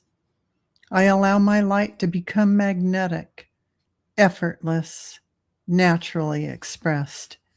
Where I walk, light walks. Where I speak, truth resonates. Where I am, energy shifts. I trust the power of my presence. I trust that my energy speaks before words are needed. I trust that simply by being, I am fulfilling my purpose. I now release the need to prove, to push, to strive. Instead, I expand through alignment, through ease, through divine flow. Let my light ripple outward, touching hearts, opening pathways, activating remembrance in all I encounter. I anchor this embodiment into the earth, becoming a living bridge between heaven and earth, spirit and form, energy and expression. I am grounded. I am open.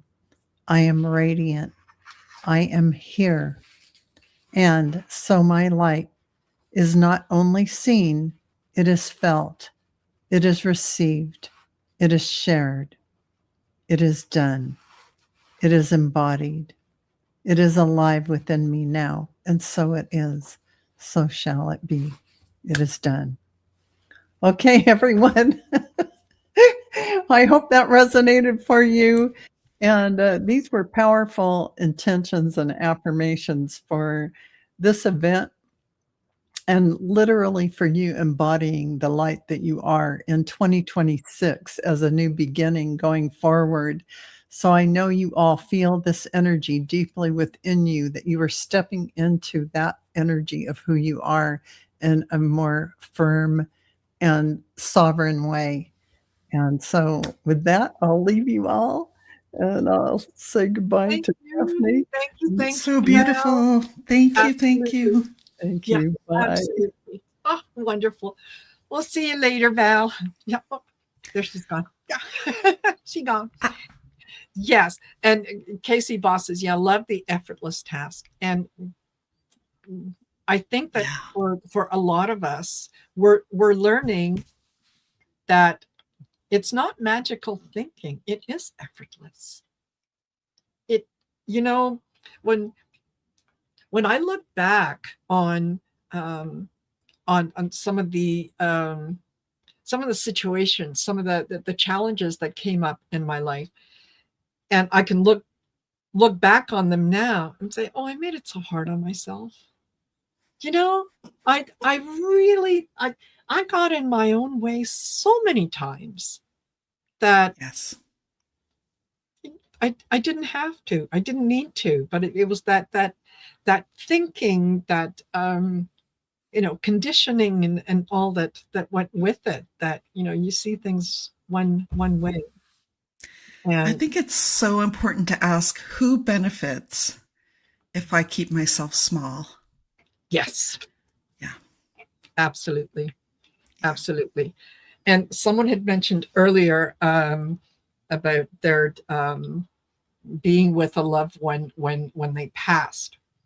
Um, as I said earlier, yeah, my dad was diagnosed with cancer, and he passed away at home. And my sister, who is also a light worker and has been doing it for a very long time, we were there, and she talked him through his transition. Beautiful.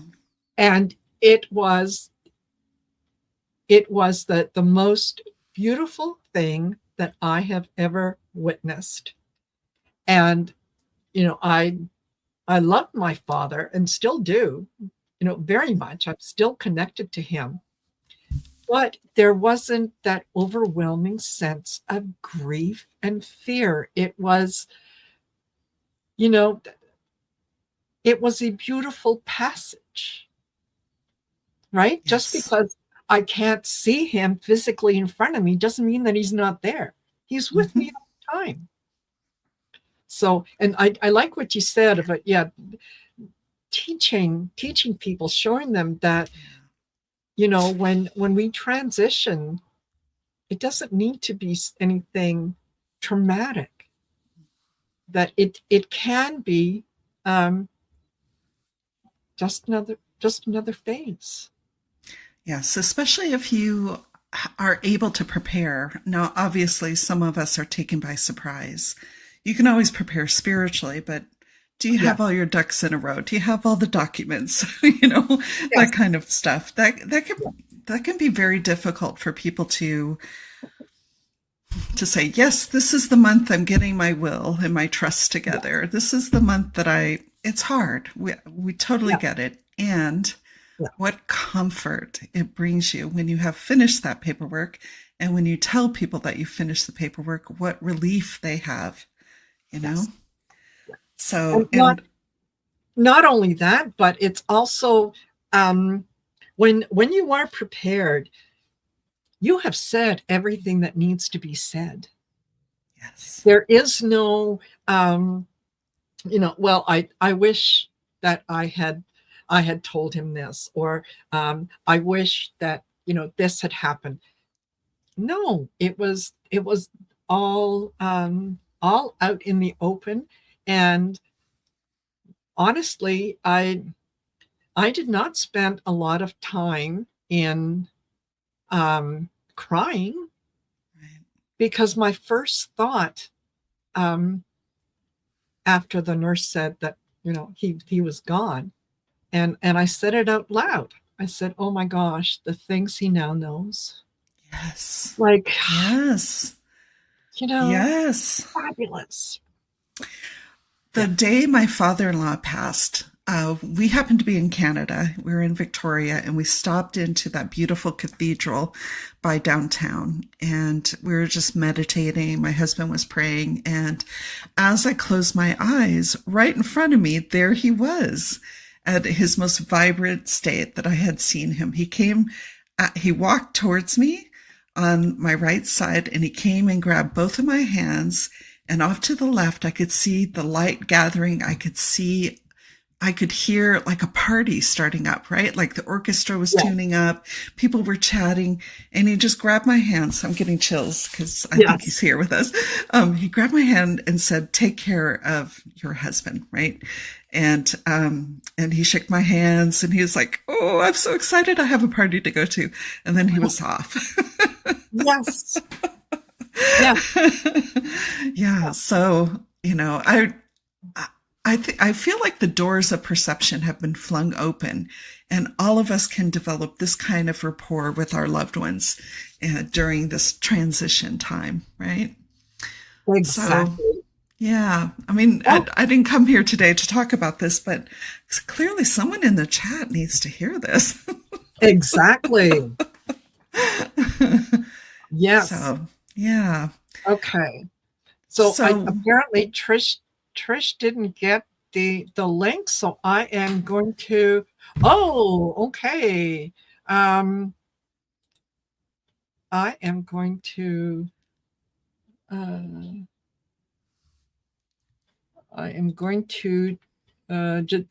Just talk amongst yourselves. Okay. All right. Well, I'll chat with the chat. I see people sharing stories about their loved ones. Yeah. Yeah. And there's a line from a play I absolutely love. It's death ends a life, but not a relationship. Yes. So if you are feeling some kind of way that you didn't get to say the things you wanted to say, you didn't make it there in time to say goodbye, they don't care about that. No. All they want is for you to know that they love you. They may ask for forgiveness themselves. And I think they also want us to forgive ourselves. I think that's such an important part of processing that transition that people make, coming to terms with our own relationship with them. I mean, I had a very good relationship with my mom, and she had a wonderful death. And a week doesn't go by, even after a decade, that I don't think of something I wish I had done better. And I feel nothing but love and forgiveness from her. And I know that if I am honored to be able to help anyone else transition in the future, that I will put all those lessons to use. So it is never a done deal. We can always grow. We can always learn. We can always become more loving and compassionate people. Absolutely. Not only that, but anytime if we're doing mediumship, one of the things that, people will sometimes say, well, I didn't get along with my mother-in-law. Does she have a message for me? Or, I didn't get along with my dad. When a soul transitions, there is no judgment that crosses over with them. There are no hard feelings. That's one of the key messages that they always want to share is, no, I'm fine. No, there is no animosity. I'm not, here in this new realm, thinking about, how I'm going to get back at you in my next life. And, what are we going to do? And no, there's none of that. There is just absolute acceptance. Yes, Gloria, pure love, pure joy. Yes. The idea that, you know what, it's like we live in a big house, and all I did was go from the dining room into the family room that's behind a wall. You can't see me and I can't see you, or well, they can see us, but we can't see you, but we can still talk. Yes. Hey, I'm making coffee. Did you want one? Yeah, okay. Yes. Right? Yeah. Yes. I know so many times people will tell me from the other side, we want to go to all the parties, invite us to all the parties, invite us to the celebrations, invite us to graduation, invite us to weddings. They may or may not come anyway, but when you invite them, when you physically out loud speak the words, yes, it really changes the energy of the event. It does. Yes. It does. Yeah. Totally. Yeah. Okay. I think I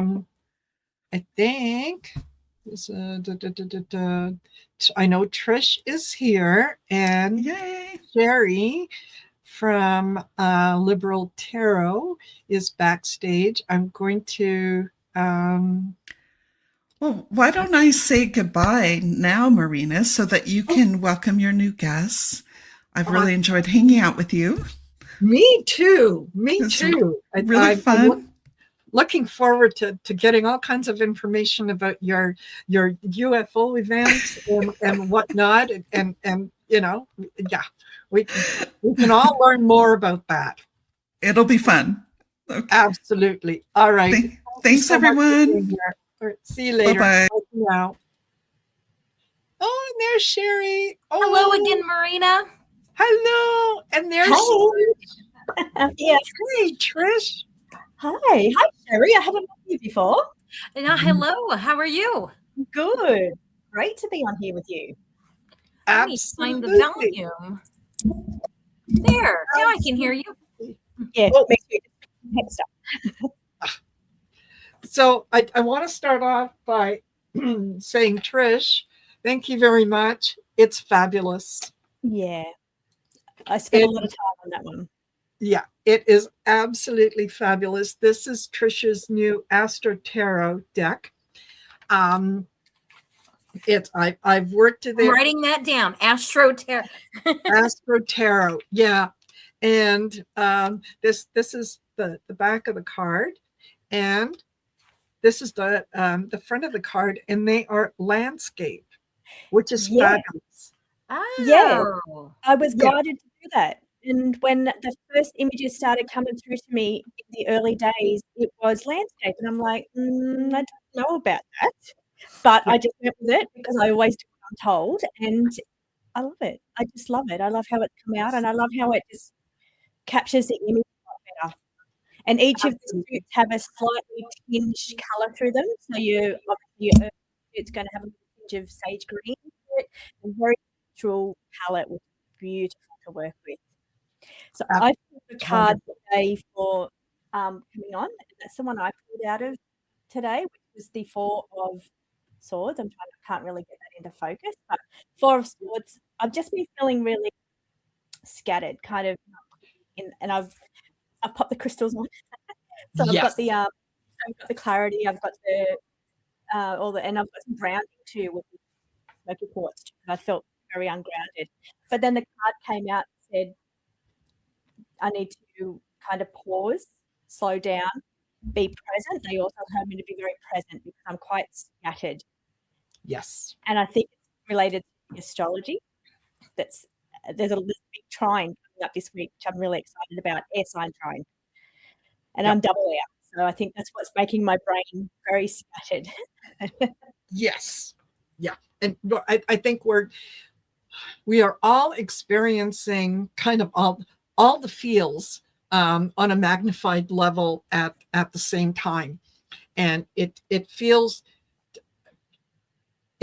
different.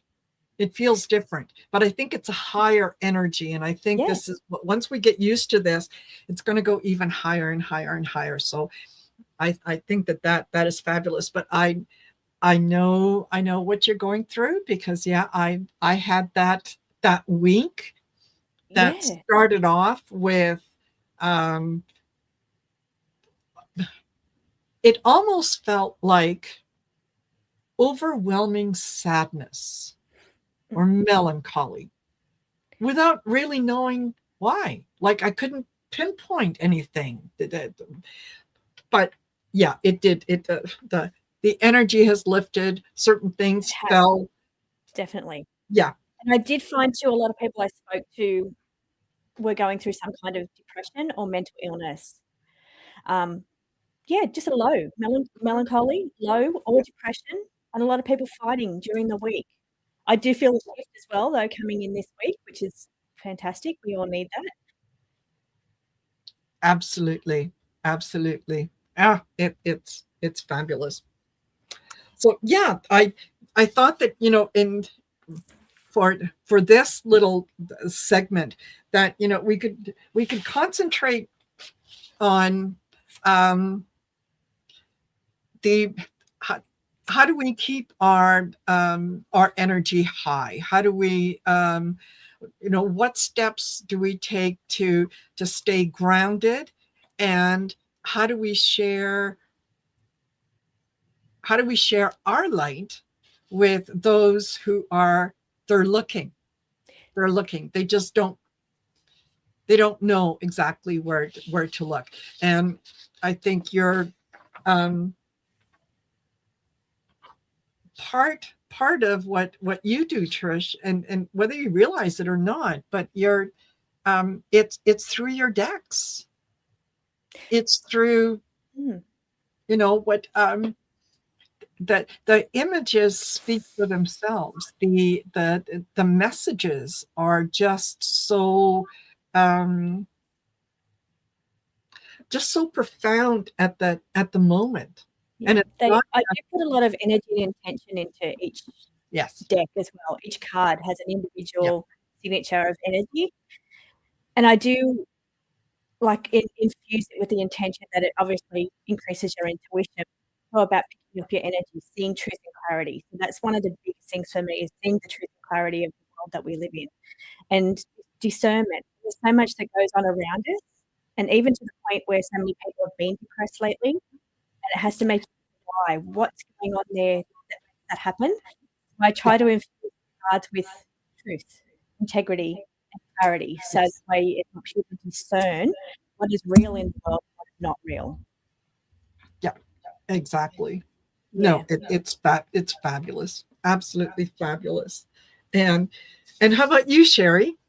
So I was thinking, I've been listening and was listening to Daphne is right from before. And I was thinking, like, what do I want to bring to the conversation tonight?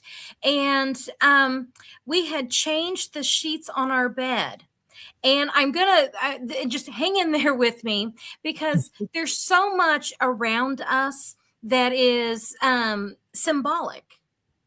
And you just take a moment in like the ordinary of, because I was thinking, okay, so what does changing the sheets on the bed mean? What does this symbolize? And what it was is we were moving from our flannel sheets for winter to our lighter, summer sheets, which are cooler. So, and talking about this of how do we keep our energy high, and coming in from Daphne, how do we have our light, shine?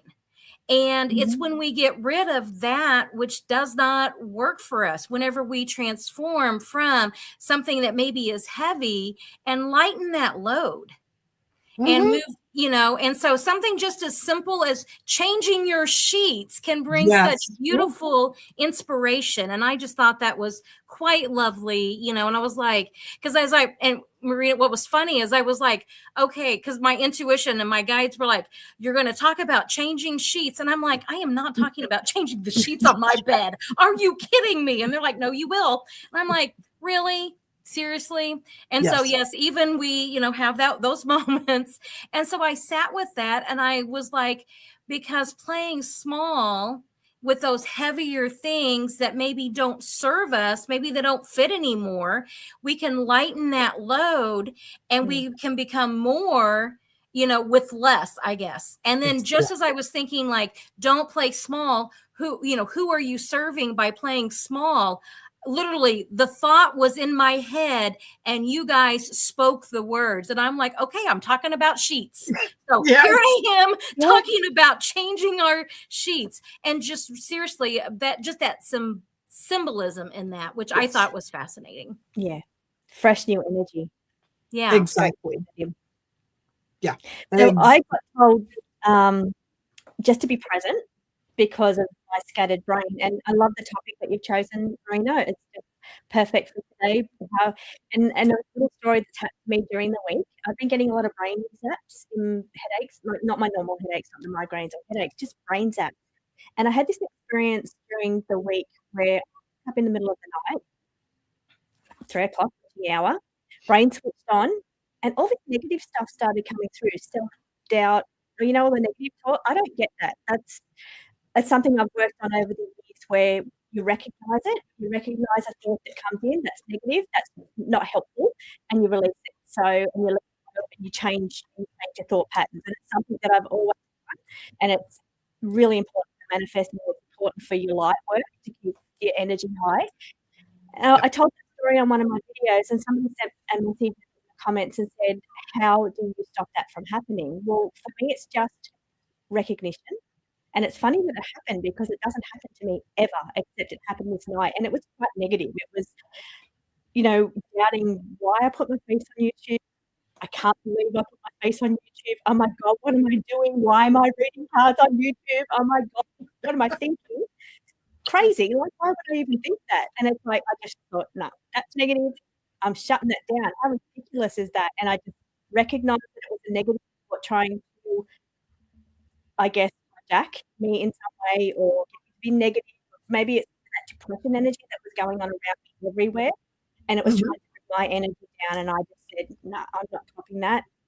That's negative self-talk. Recognizing that it was straight away, awareness, jumped on it straight away, cut it. And that's what I did. So I'm going to put my counseling hat on, my master's of counseling hat, and that negative self-talk, it's trying to keep you safe. So if you think, kind of like change that, the conversation, because think about what your negative self-talk was trying to get you to do. It was trying to get you to be small. And why is that? Exactly.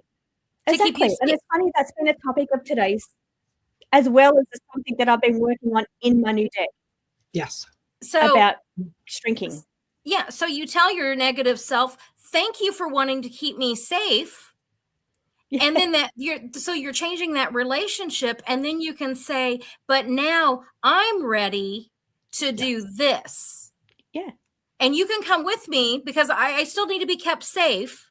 Because that negative self-talk would keep you from like jumping off a cliff without a parachute. So, there is a purpose, but then whenever it wants you to keep you small without like really stepping into like who you are and what you want to do, then you got to change that talk with it and say, thank you, but. Yes, exactly. I'm ready to move on to something bigger and better. Yeah. It was quite bizarre, and it never happened, and it hasn't happened to me in, I must say, probably 20 years since I've had that kind of negative talk, and it was weird. Absolutely. And I think one part of it is as light workers, as spiritualists, as empaths, we are picking up a lot of the emotion that is out there in the floating around in the ether. And it's important to recognize that, when we do pick up a lot of those self-doubting emotions or, negative thinking and whatnot, to stop and say, okay, that's, I can appreciate the feeling, but it's not mine. I know that I'm picking up from someone else. So maybe what I'm going to do is where I see fear, I'm going to send love. Yes. So, change the perspective, because of course, nothing changes if nothing changes. Exactly. And yeah. And I think we're feeling it's a great it more. topic too. A lot of people would be going through this. Yes. Yeah. And it's a deterrent to raising your light. Totally. And what is it possible that, we are feeling those feelings on their behalf and letting them know that it's okay to deal with that. It's okay to recognize that, yeah, there are some things that, might be a challenge or might be fearful, but we always have a choice. And when you face a fear, it's never, ever as bad as your imagination makes it out to be. That's right. Yeah. So it's the fear. I don't know, Marina. I have a real fear of mice. So I'm just saying that's what I don't want to face. Yes. I'll tell you something about mice. No. Yeah, I'm not. They're not one of the things that is on my favorites list. But I was at I was on I was on native land, and I was going into a sweat lodge. And as we were in there and doing the ceremony, I was very calm. And as we were taking a break, so you kind of open the quote unquote door and you let a little bit of light in. And I just happened to look down, and yeah, there was a teeny tiny little mouse that was crawling towards me and across my feet. And I went, that's really interesting. Look at that little mouse. Oh, I would not have done that. Now, yeah. Normally I would have done that. Yeah. And ran out of there but this in that particular setting, it was like, oh, it's a little mouse. Okay. It has a purpose. I don't know it what does it's doing outside. here. Yes. Yeah. And outside. and it has a purpose. Outside. It left, but the experience was one of it was one of confronting a fear in a safe place, that it was like, there's nothing here that's scary, because it was a little mouse. And generally when I would think about them, they would be the size of dinosaurs, and I know they're coming at me, and I know they're going to kill me, right? Yes. So, Yes. Yeah. So one of the symbolic meanings of mice is neglect. So looking at what you're neglecting in your life, what part of yourself is neglecting, your well-being, your self-care. And I think by doing that process that you were going through, it was you taking care of your wellness, your self-needs. And the mice might have been just saying, thank you for not neglecting that part of yourself. Yes. Symbolically. Thank you, Trish, for that reframe. I like that. I'm like, okay, sink in there. I want to remember that. Yeah. That was lovely. We're going straight to the fear-based thing. Yes. Yeah. When I see the mount, okay, what am I neglecting? And breathe. Okay.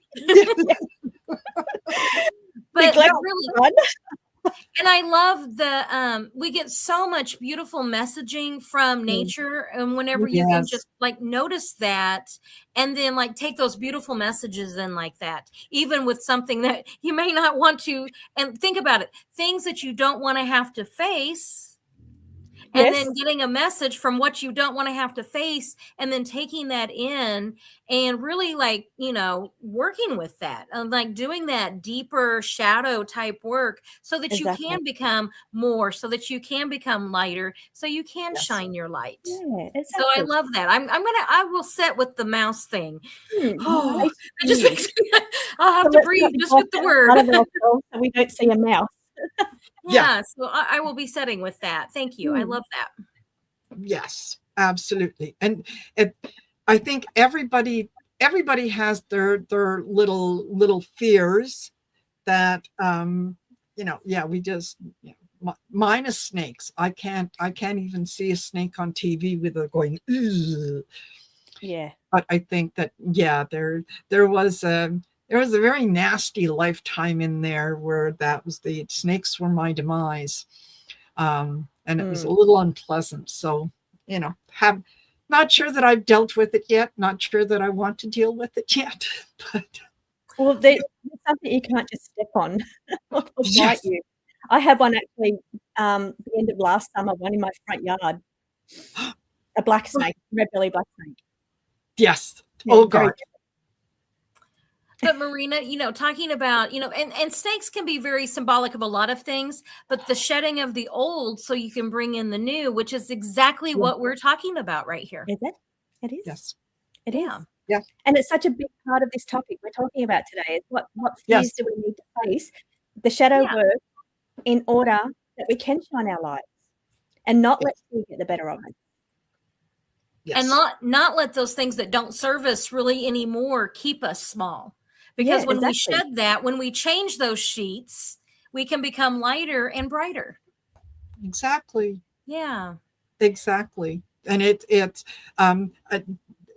I have found that this week has required me to do a lot more grounding than I normally do. There's a routine that I have sort of in my day, at the beginning of a show, whatever, and it's worked very well for a long time. This week has challenged that, where I've had to be more focused, and maybe that was the lesson, is that you're taking the ritual for granted. So maybe we need to re-examine and understand the sacredness behind the ritual, not just the performance of the ritual. So yeah, it's been learning. Interesting, and we're always learning. And like I said today, I had to put the grounding stone on. I felt very ungrounded this week and felt like I needed a little more grounding. Yes. Yeah, absolutely. And for those of you that are in the chat, you are communicating with each other, which is fabulous. And Hope Suzanne said I had a scorpion in my bed. Ooh, no. Yeah, it happens. Every creature has a purpose, and they're messages from the spirit world, so they have a symbolic meaning. I'm not sure what Scorpio is. Maybe it is based on fears. It's very Scorpio. That's about being brave. Looking at your willpower, looking at how you share your energy on a very personal level with another person, especially that it's in your bed as well. So yeah, maybe that's a bit of an underlying message. Yeah, absolutely. But it has been interesting, and as always, I look forward to the changes. I look forward to the things that are coming. It's like I'm reading a really interesting novel that has introduced me to a lot of people, and I'm at the stage in the book where I think that I can anticipate what's going to come next, and so I'm eager to keep reading so that I can say, yep, thought so. Okay, all right. So it feels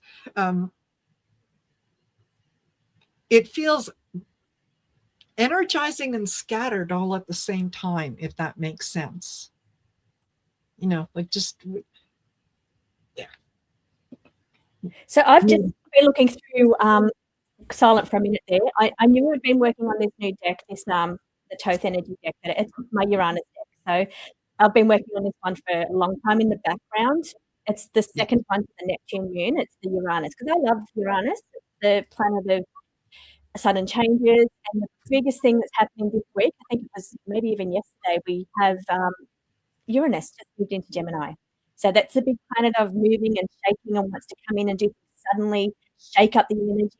So that's I think we're feeling this energy shift because Uranus just shifted into Gemini. Gemini rules communication, it rules social media, it rules socialization, merchants, communication, speaking, thinking, learning. So I'm working on Uranus because I'm Aquarius, which is ruled by Uranus. And one of the cards that came out that aligns to what we've been talking about with the shrinking is called Sacred Fire. It's about that pushing the energy down, pushing your silence down. There's actually 2 cards in this deck about it. One is about you're not being authentic, because Uranus is all about you being your authentic self and not being afraid to be seen for who you really are, and not shrinking yourself to fit in with other people. So that's a really big thing. But the other deck card in this deck is about the fire, the sacred fire, and how Uranus rules rebellion, revolt, and the refusal to stay silent. His fire is cleansing, clarifying, and liberating. Uranian anger is the moment you say, "This is not okay. I won't stay silent. I won't shrink anymore. I won't tolerate this, and I deserve better." So it's the spark that breaks the spell of compliance and shrinking yourself and being small. So very weird that that's what you've been talking about today, and it's actually what I've been working on. And that happens all the time. They're always synergy topics. Synergy. Yeah. Well, Trish, you're as you're talking, every once in a while, you're kind of cutting out. Oh, my mic. It's a little bit far away. Oh, Isn't okay. it better? All right. Yeah. Well, sorry to interrupt. My native language is Tarot, and Uranus is the Fool card. And everything you just talked about is about, like those new beginnings, and how do we begin, and what's the cautionary tale, what are we taking with us from our past experiences? Are we ready to step off the cliff and trust, or are we stepping off in because we're not prepared? Like all of everything you just said, I'm sitting there going, oh my gosh, that applies. And I'm just like imagining the journey of the Fool and how each journey is unique for each person. Yeah, that's why it's really fitting to the Uranus energy. So as you were talking, me and the Fool card had a lovely meditation as we were walking through life. It was quite lovely. So that was very nice. Beautiful. So in my new deck, which is the Astro Tarot, since we're on the topic of the tarot and the astrology, it does show you the alignments between which planet or which sign each tarot card is aligned to. And yes, the Fool card is aligned to it because I have the Uranus planet up in the top of in the clouds. There's always a spiral in the major arcana, so it's showing the journey of the soul into the physical body, and the Fool card sits on the other side of the spiral in the cloud, waiting to come down to be born. And then it shows the journey as it comes across the Magician and the Empress, the Hierophant, and what it all means, as well as what it's aligned to with which planet, which sign. But it shows the journey that we go to as a unique individual, Uranus energy. Okay, so I'm ordering that deck because I love bringing astrology in, because as I said, I always say everything I know about astrology is through Tarot. Absolutely. Because that's my native language. And like combining those two is it's so beautiful. So those of you that are in the comments and watching, whether you do astrology or whether you do Tarot, combining those in a deck that makes it easier to do that, it just enriches both of those so much. Absolutely. It adds a different layer to your tarot reading. So, but also if you're a tarot reader, you'll adapt to astrology really easily. It's all about the suits. It's all about the connections, and they align so beautifully. So it just adds that extra dimension of layering. And I really love making that and learning more about those connections. Absolutely. If I can, I'll just show you one of the cards. This one is the Six of Pentacles, and it has, on the where is it? Is it on this side? Yes. There you go. It's on there. And then you've got the generosity. That's the key word, is generosity. And then underneath that is, can you balance giving and receiving? And it's wellness concern as well. So I love the picture with the woman and the bull. The bull is very soft, but then the bull also tells me a little bit of stubbornness. I'm going to do things my way, and you got to convince me that I need to change this. And there is the sense of finding the balance between the giving and the receiving, finding Exactly. where there is where the energetic shift works. And it doesn't always mean that it has to be tit for tat, but there needs to be an equitable exchange. Exactly. And you decide whatever that equitable is. So that card that you just pulled up has the balance between Virgo, because it's the birth sign. So I brought in Virgo is the girl and Taurus is the bull. So, and Virgo is all about your own well-being. Taurus is very generous, but also likes its comfort zone. So, and it's kind of balance between giving to yourself and giving to others, and to work out that balance. Now, I know Libra is the balance sign, but there's the energy between in the two of Pentacles to balance out the energy between the two. So it's those two sides coming in and working together to find the balance in your own life. But the other beautiful thing I found is in the tarot, traditional tarot, of course, the sticks, people fighting with sticks, and they're one, obviously fighting with sticks. I didn't want to do that. I wanted to keep the messages true, tarot, but I wanted to make it softer. So that's why I use the signs of the zodiac, because they're just softer energy. But most people know what a Taurus is and what a Libra is and what a Leo is. So that helps you, give you a little bit more of a layer to your readings. Yeah, absolutely. And the deck is fabulous. I did use it in doing a couple private readings, and it the messages that it delivered were very spot on. And in one instance, I knew what the message was, and I was trying to sort of talk around it until the client said, no, just spit it out. And I said, okay, all right, here you go. Boom, there it is. And what I got was, spot on. That's spot on. Tarot is a bit like that, though, isn't it? It's kind of in your face a little bit. It's not gentle in its delivery. Yes. Yeah. And sometimes, that's a challenge.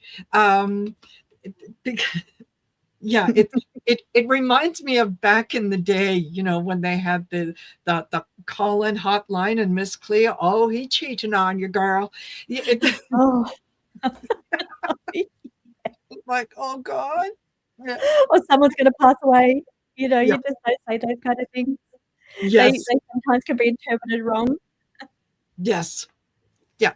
So so that deck's going to be available through the week. I've had it up for members only, but now it'll go public next week.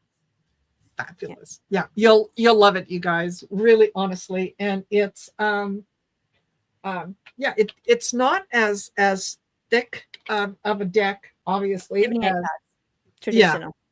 Yeah, because it is my more. deck's normally 100 because I like to put lots of messages in there, but tarot, and I didn't move away from the traditional meanings. Yeah. So you'll love it, and I can't honestly tell you which one of Trisha's decks is my favorite, because each one has a purpose. Well, it's like when people ask me, what's my favorite deck? And I'm like, you're asking me what my favorite child is. Exactly. Who my favorite. Yeah, I can't do that. And it's like, because they all have such unique meanings and purpose and feelings and, all of that. So, and they're all good at different things. Yes. Yeah, absolutely. Absolutely. Oh my goodness. I I'm going to let you ladies, if you don't mind, I'm going to let you chat for a little bit because I have to take a short little break. So I'm going to take myself off screen, but the two of you go ahead, chat away. Okay. Chat. Yeah, just give me long enough to run to the bathroom and back. Okay. We'll be fine. Marina, we will be fine. We both love tarot and astrology. We won't throw anything into too much disarray. Perfect. Or Perfect. Trish will be. We'll come in like Uranus. We promise we'll be good, Marina. Yeah, sure you will. Be right back. Hi, Trish. Hi. Great to finally work. So what have you been working on your channel? I'm sorry, what? What have you been working on your channel? On my channel, so I do political tarot, or what I will call here is going to be really a place for people to kind of process all of the emotions and the feelings that we're all feeling in so much of a way right now. And I mean, that really is why I do what I do, is just to kind of help us all look at the situation. And I bring a lot of laughter to it because, you know, laughter is just, I mean, it just helps us through, you know. I'm Gen X, and so we laugh at like that dark humor. And so it's a skill set that I have that, you know, I'm just with that. So that's kind of more, you know, really why I do what I do, is just to kind of help us, you know, get through the day, look at things maybe in a little different way, and laugh a little and feel a little lighter and be able to carry on to the next day. Yeah, and not take life so seriously. Yeah. I mean, there's a lot of serious happening, but we can also find, you know, find something lighter in the day, you know, find something that can bring you joy. Exactly. And that's how I do the weekly collective reading. So and that focuses on what does go on around us, that heavy energy. But then I finalize it at the end with a personalized version of it on the best way to handle that energy. You know, understanding people around you may not be handling the energy as good as what you may be, and having respect for the people around you. You know, understanding people may be going through different situations. So, you know, dealing with that kind of energies that's going on in the collective, and how each individual person is affected by those energies. Yeah. So I run that every week just to see what's going on and what's coming. And this week I focused on the astrology being the trining energy. Trish, so I'm having a hard time hearing you again. Can you move the mic just so, because I must have an echo. Still echoing? Okay, I can hear you now. Hear me now. Okay. I think so. How's that? I think so. Okay, now I don't hear you at all. I turned the mic off because I don't know if there's a second mic running somewhere, because I can hear an echo. Yeah, but you're not cutting out, so I think that might work. Okay, so this week in the astrology, we've got this beautiful air sign trining energy. So trining energy is a positive aspect. All the planets come together to work together. In Aquarius, we have Pluto. Pluto's been there for a long time. It'll be there for about 20 years total. We have Uranus moving into Gemini this week. So that's going to be there for 7 years. That's forming a trining aspect. It's also currently conjunct with Venus. So that beautiful balancing harmonious energy sitting with Uranus. And then midweek, Wednesday, Thursday, we're going to have the moon transiting through Libra, also an air sign, causing this beautiful trine energy. So I think midweek, Wednesday, Thursday this week, is going to be really harmonious energy to open up dialogue and communication with people you love. And think about what your next 5 to 7 years is going to be. So it's a good time because it's air signs. That's about your logic, it's about your communication. So it's a great time to sit down and think, where do I want to be in the next 5 to 7 years, and start making some plans and goals.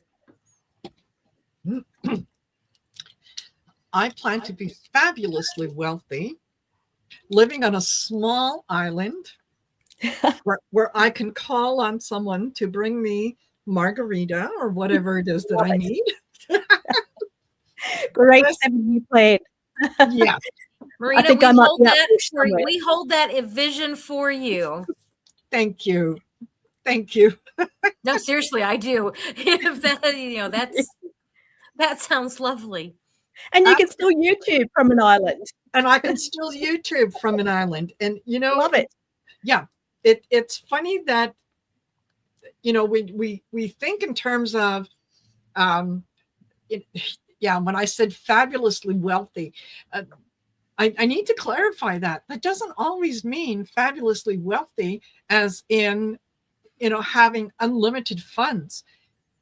For me, when I say fabulously wealthy, I'm thinking of manifestation.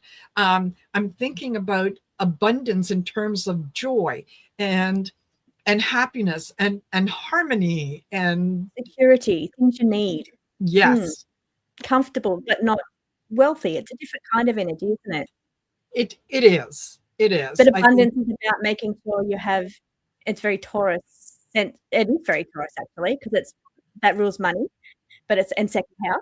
So it's also about feeling secure in your life, having like you have everything you need around you, and having the love also of people around you is a very loving energy sign as well, and having that abundance of joy, security, yes, and just senses being activated. Yeah, just absolutely. Yeah, joy, happiness.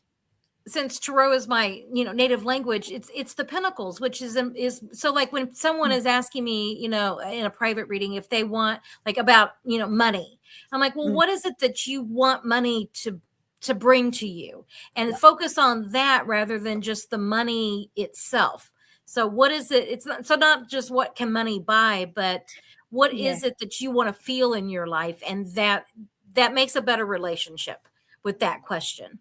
Also helps with manifestation too. Yes. If you're thinking more so about what it is you're trying to manifest and putting that heart energy in rather than manifesting notes, you're more likely to have the money arrive to you because you're manifesting in a more tangible way. Pentacles. Yeah. Taurus. Pentacles. And you were talking about Virgo and Taurus earlier, and I'm a Virgo, so I love the conversation about Pentacles. I can talk about it all night long. All about the earth needs and the finances, the physical body, your job. All that grounding and Mother Earth. Oh my gosh. Absolutely. And isn't it funny we're just talking about grounding as well? Mm-hmm. Yes. Yeah. Yeah, totally. And it's funny because when you think about in terms of money, there was a time when we all dealt with the physical bills, the physical coins, and it was you had to get to the bank on a Friday by a certain time and make sure that you had enough of that physical money to get you through the weekend, because if you ran out, that's it.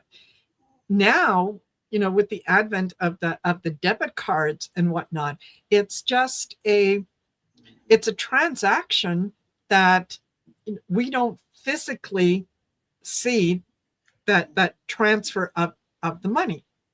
So that tells me that money, the bills, the dollars, it's an energy. That's all it is. It's an energy. And there is always enough for everyone if you don't think of it in terms of lack. Exactly. You can, and that's your relationship to the energy. Yeah. It's never one of oh well, I don't have enough for this, or I don't have enough for that. And I mean, anyone who's listened to me for a while knows, yes, I've got my little board and the thing that I see first thing in the morning and last thing at night, and that is I am now ready, willing, and able to accept abundance in all areas of my life. Financial abundance in meeting and exceeding all my needs, spiritual abundance in helping me grow on my journey, physical abundance in keeping me healthy and joyous. There isn't anything in there that is that I don't have control over. Correct. And this is a really important topic for the topic you've chosen for this subject today about raising your light, considering the negative energy that's around us at the moment, that's focusing on scarcity, focusing on Yes. lack and shortage of everything. We're being this every day. We're fuel shortage, food prices rising. It's all scarcity. It's all shortage. It's all fear-based, and we're being indoctrinated and programmed by that. So here's the important part: is to understand that this is happening, and to take our power back and know that we have control about our life and our scarcity. And doing what you've done with the board that you see every day, it just strengthens that truth and that understanding of that before we get bombarded with all this fear-based scarcity energy. So I think it Yes. ties back the whole topic that you've brought up today. Yes, absolutely. Absolutely. And I just, hold on, I'm going to add, there's Val. And I just noticed that for, Trish sharing. okay, Trish, I have you on my board here twice. Maybe that's where the echo is coming in. Are you streaming to both your channels? No. Okay. No. All right. I logged on twice because I thought I couldn't find the original one. Let me Okay. that. All right. I've waited right to the end. I'm going to remove what? I did not do that. I was going to remove Trish, but there, let's see. I was backstage. I had an active one and a backstage one. Okay. And I've just sat through that entire hour, and I'm sorry to everybody that had to experience that sound, and I had to hear my voice, which wasn't pleasant. And now it's beautiful and peaceful. There you go. See, problem solved.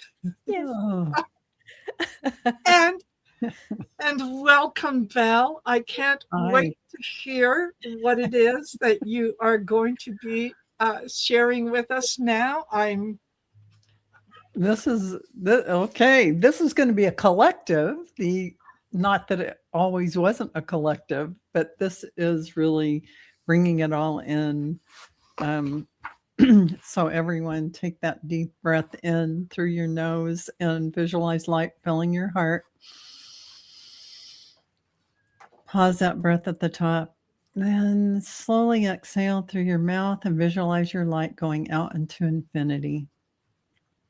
Beloved divine source, intelligent, infinite field that lives within all beings, we gather here as one field, one frequency, one united expression of light, no longer as individuals alone, but as a collective presence, awakening together. We recognize the light within ourselves.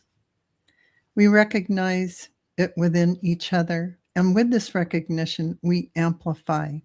In this moment, we consciously link our hearts, our energy fields, our intentions, creating a coherent field of light that expands beyond time, beyond space, beyond limitation. We become a living grid of divine frequency. I now allow my light to harmonize with this light of this group, not losing myself, but strengthening the whole. Together, we activate a wave of remembrance that moves through the collective consciousness of humanity, a wave of truth, a wave of love, a wave of awakening. We send this light outward now into the earth, into the waters, into the air, into every heart that is ready to receive effortlessly, naturally, without force. We trust the intelligence of this transmission to reach where it is meant to go, to awaken who it is meant to awaken, to shift what is ready to shift. We are not separate from the world. We are co-creators within it. And in this now moment, we choose to create through light. Let this activation ripple across timelines, across dimensions, across generations, touching past, present, and future simultaneously. Let it soften what has been hardened, illuminate what has been hidden, and awaken what has been dormant. We anchor this collective light within and deeply into the earth grid, becoming stabilizers of higher frequency in human form. We are the bridge. We are the transmission. We are the light in motion. And as this field expands, we receive as much as we give, replenished, supported, and held by the very light we transmit. It is done. It is anchored. It is in motion. So shall it be, and so it is. It is done. It is done. Okay. Thank you. That was beautiful. Fabulous. Thank you. Fabulous, Val, as always. And just to let you know, Val, that I have had a few people who have commented that, you know, some of the things that you have said, it's something that they would like to read on a daily basis. Oh, yeah. I'm going to remind you again that we're waiting for the book. For the book. And if you need help with it, let me know. Okay. I'm there. Thank you for that.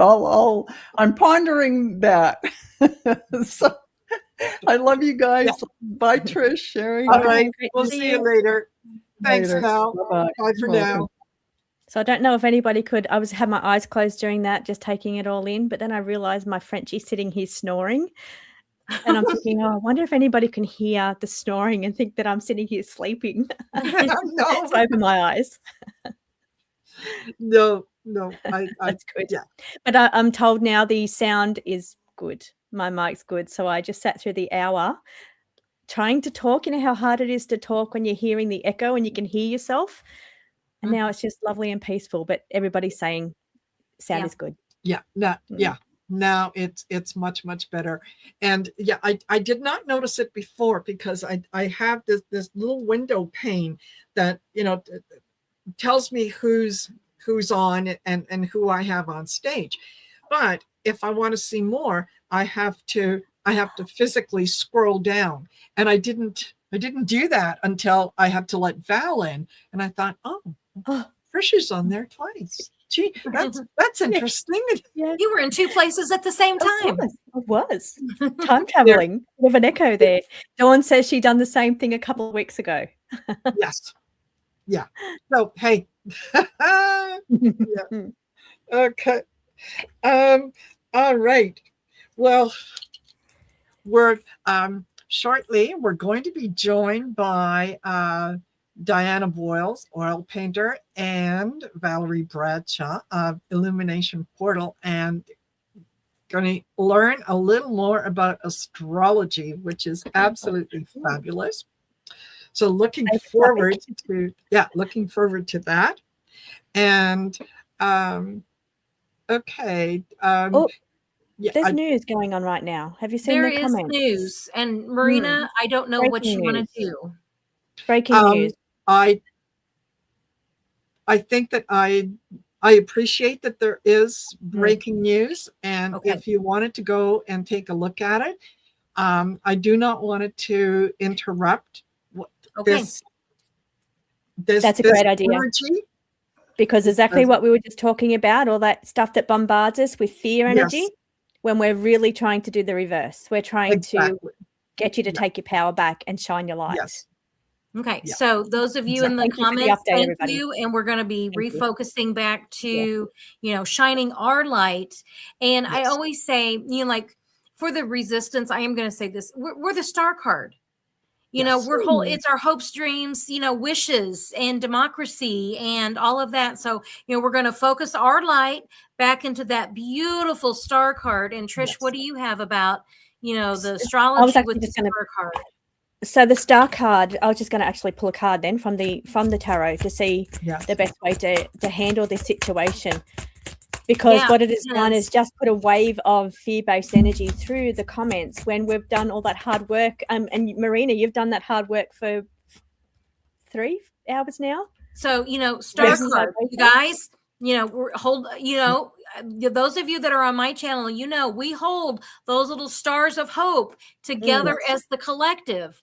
And that is what we're doing right now is we're holding the star. And Trish, I'm going to Since I was buying time for you to find the card in the deck. So I've got the Knight of Cups. Knight of Cups says stay devoted to the purpose, your intention, the emotional energy. And the card says down the bottom, it says, are you swept up in the emotional tides? Yes. Do not get swept up in the emotional energy that we're seeing Yes. on mainstream media right now. Exactly. Mm. And I was just going to type in, but I'll say it. Yeah, Lorraine, or don't worry about it.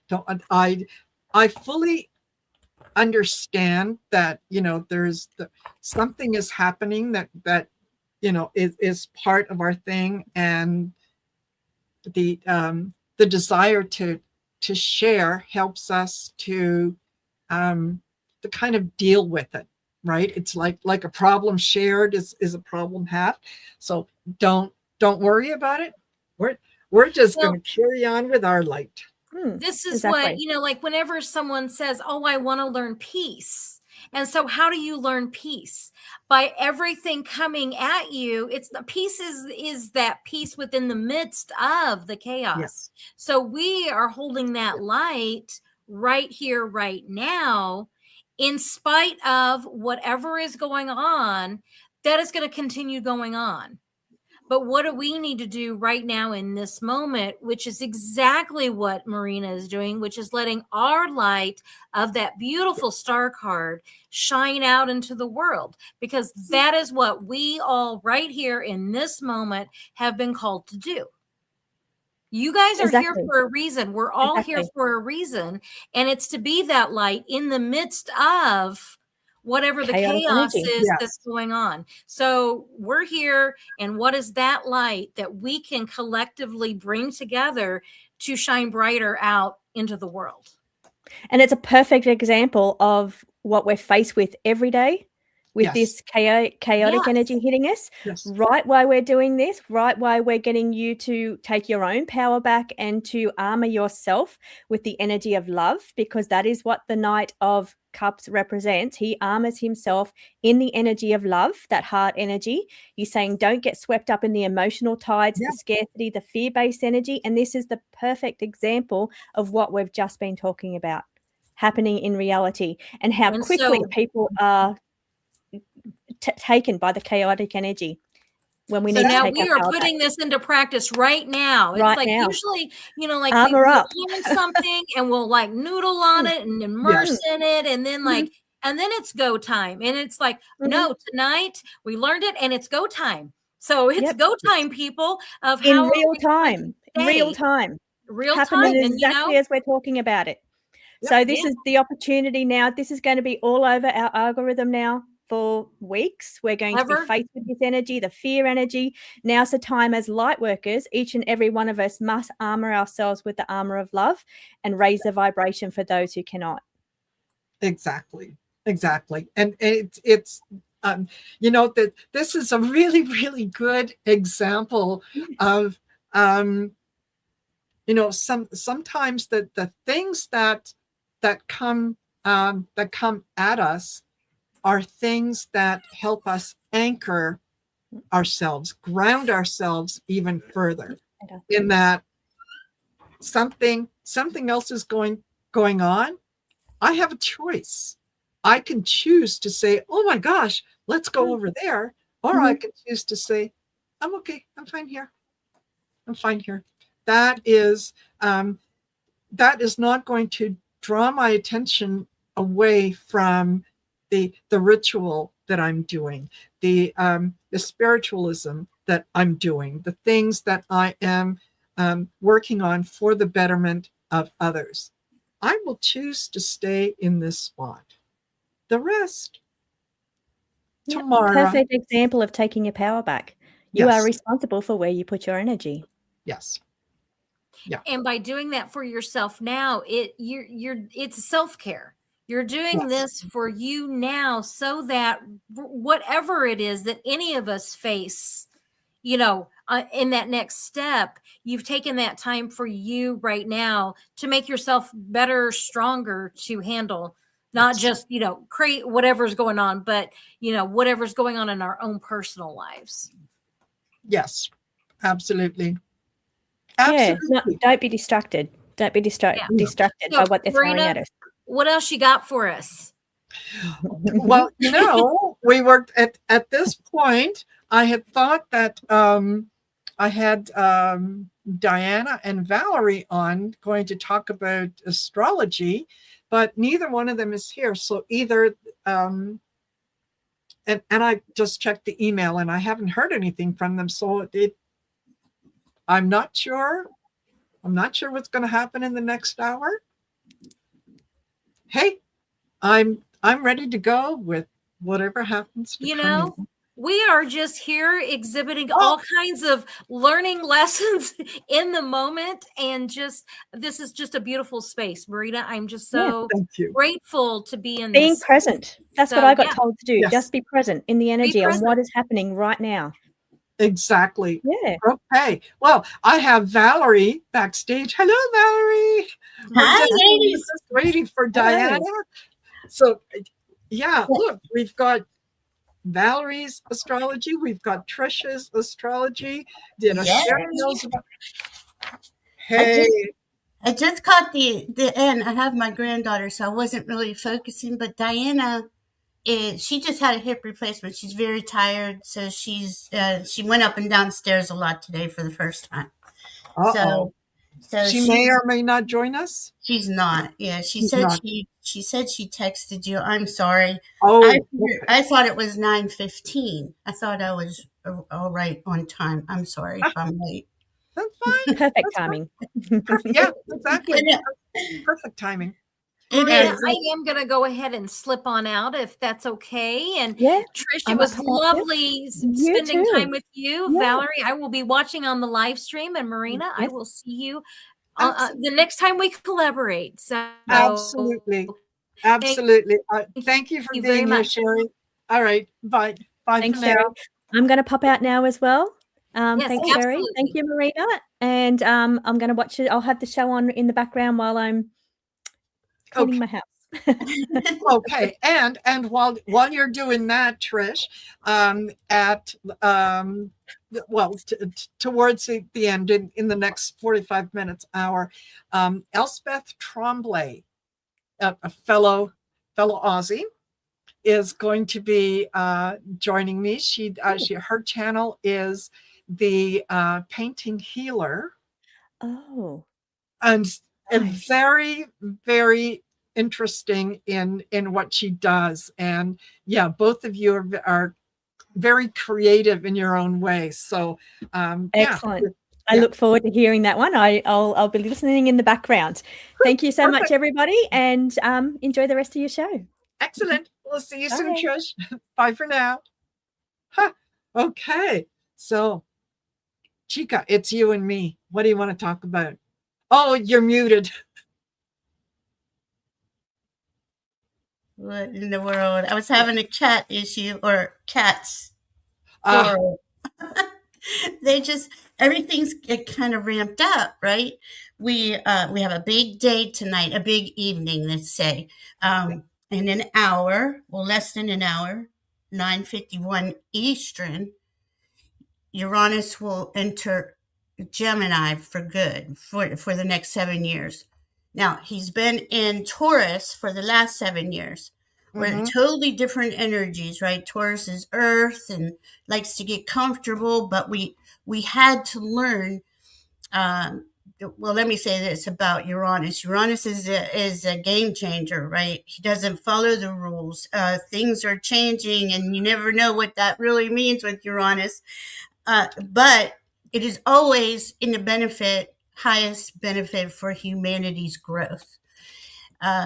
Uranus rules Aquarius, and that is all about freedom, and it's all about us maintaining our sovereignty, right? Yes. So we can see all these changes that have been going on, and in the last year and a half, maybe all the outer planets changed signs. Very rare. I haven't heard anyone come up with a time period in history where that's happened in these signs in this way. Yes.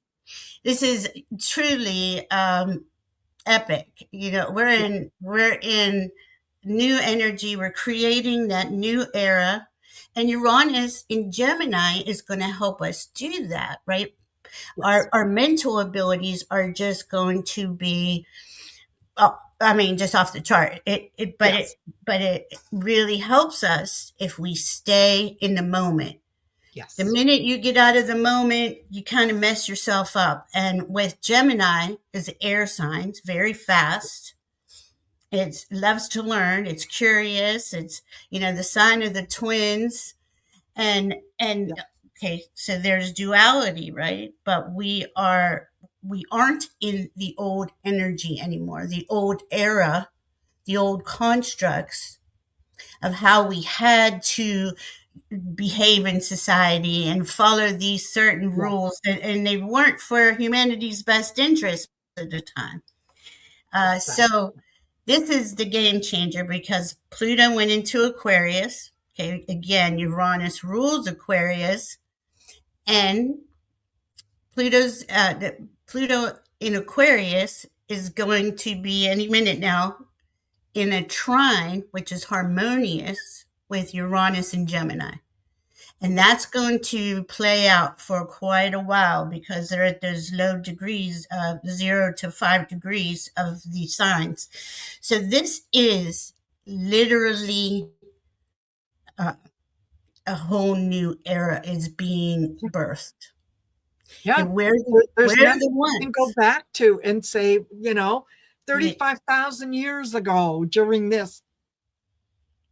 So we get to create it. I think that's the interesting part, is there's nothing that we have to go by. There's nothing that we have to refer to. We get to create it. Yeah. Well, this is truly, it is us coming together.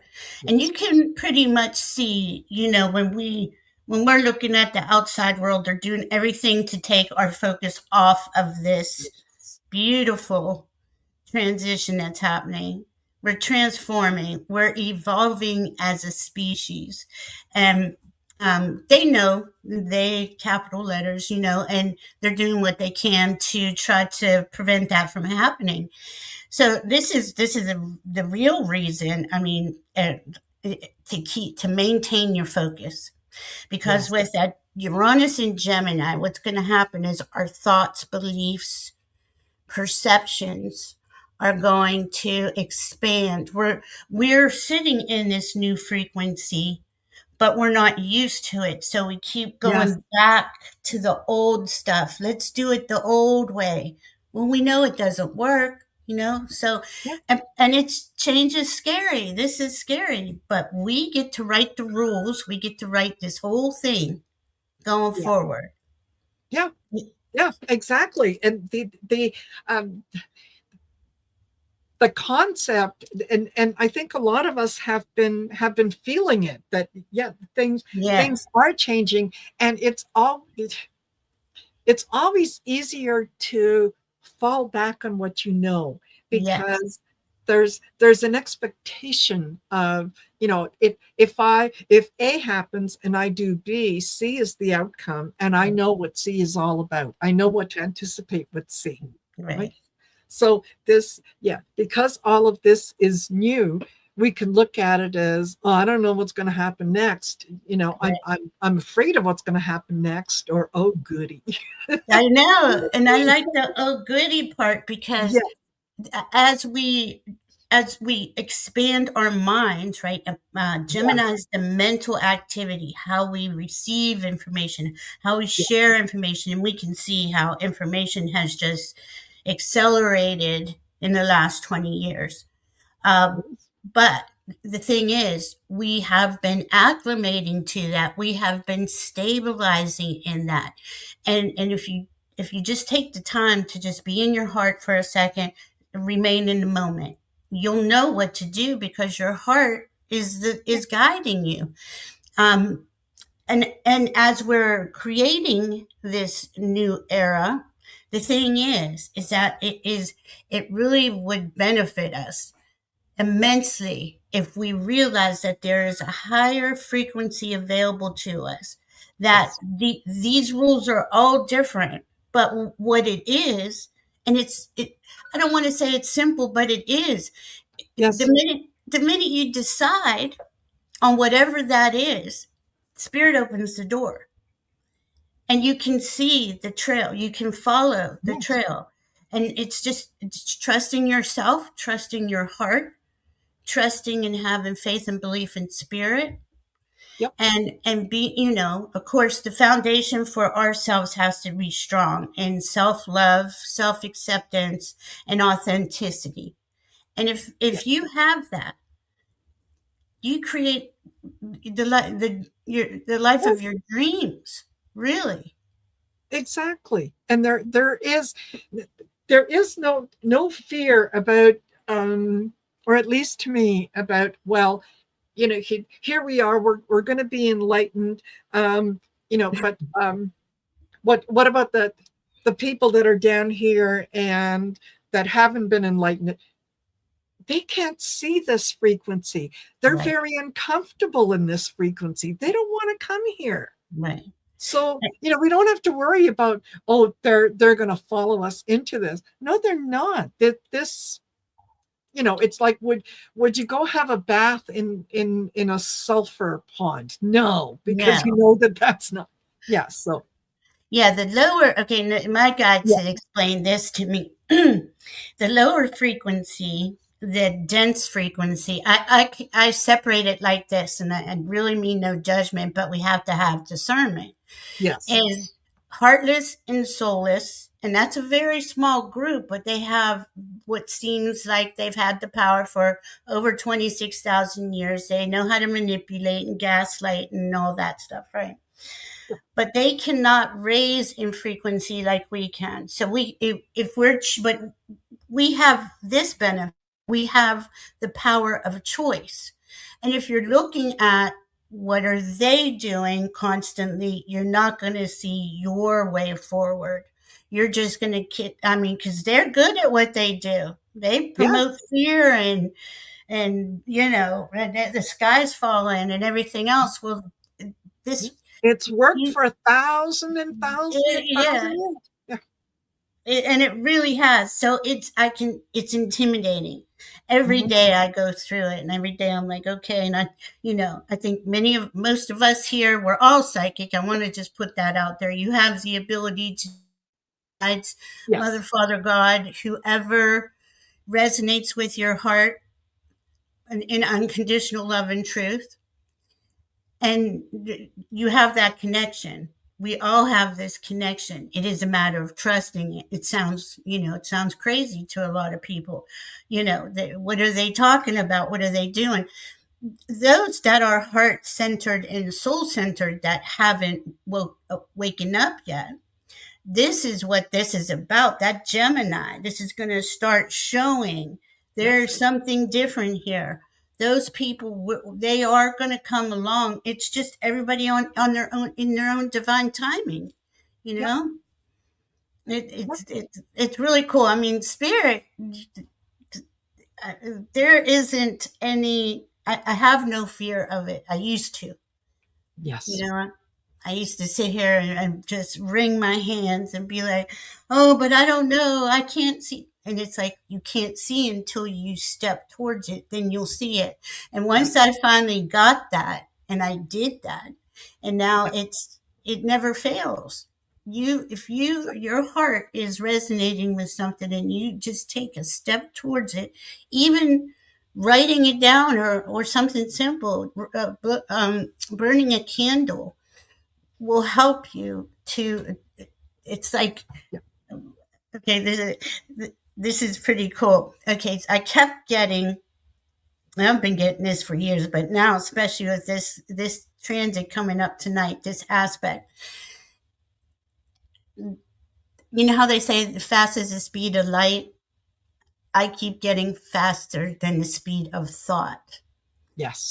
And our abilities are just we're going to have we already do. We have that immediate connection to our team.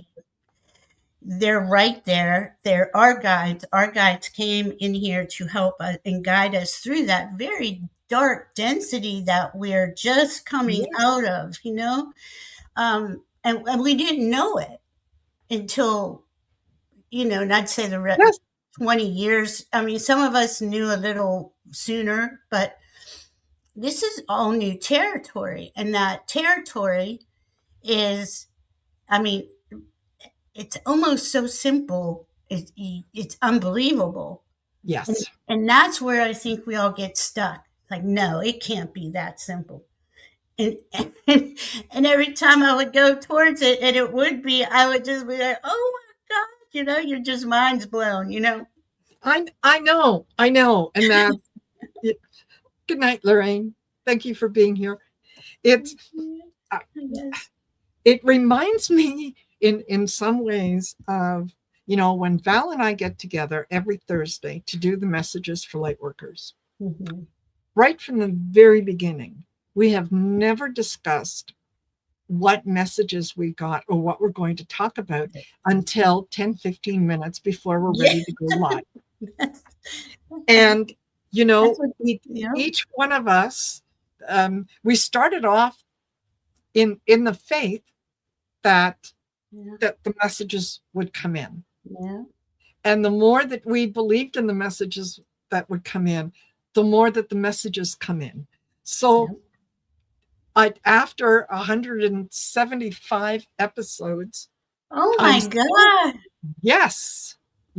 As on Thursday, on the 30th, it will be episode 175. That's 175 Thursdays in a row.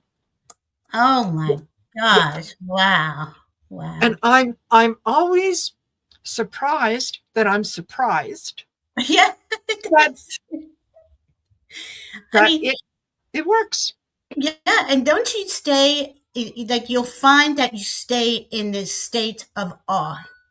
Yes. You're just like, I was just thinking about that, and here's 3 options for me, not 5 minutes later. And it could be anything. It could be anything. Tiniest little thing to a big thing. And you're just sitting there going, oh my gosh. But as much as I wish that, and this is why we do shows, right? That Diane and I do the same thing. We never really talk about stuff. And the astrology is, astrology is one thing, but we're psychic intuitive astrologers, and she's seeing something that maybe I'm not seeing. So we always come in with fresh information. But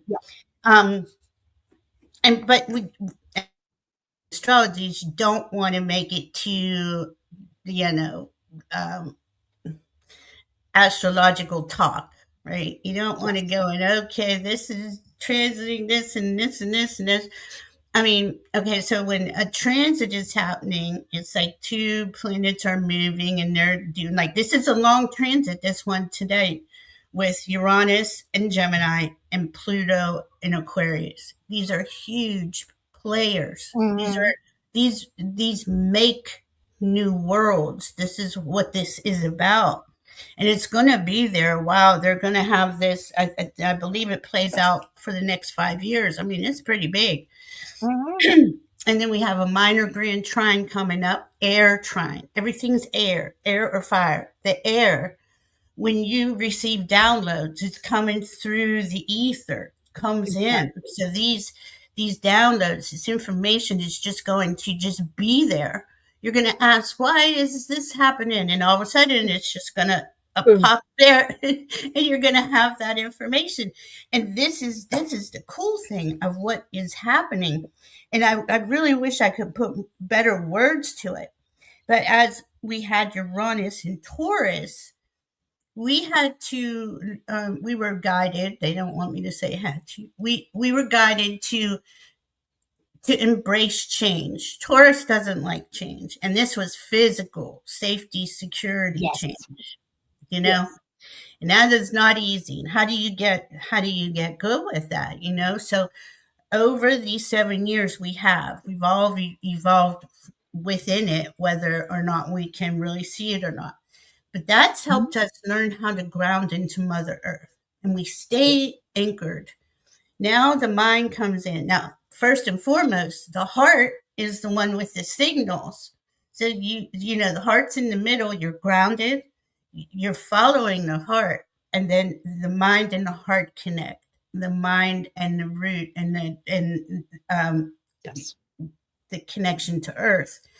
It is it is, and it's, we've been slowly but surely clicking these into place more and more and more. And we're always a work in progress. I don't think there's a Yes. day we say, oh, here, we made it and we're done. So, No, yeah. I yeah, don't think that is ever going to happen. At least I hope it never happens, I because know. there's always something new. Yeah, There's, always. And you take the magic away. It's the yeah, magic. It's the mystery, right? yes, It's discovering, oh wow, I didn't know that. So I'm always in that mood. And we're going to, this is, yeah, this is the teacher and the student energy too. And we're all teachers and students.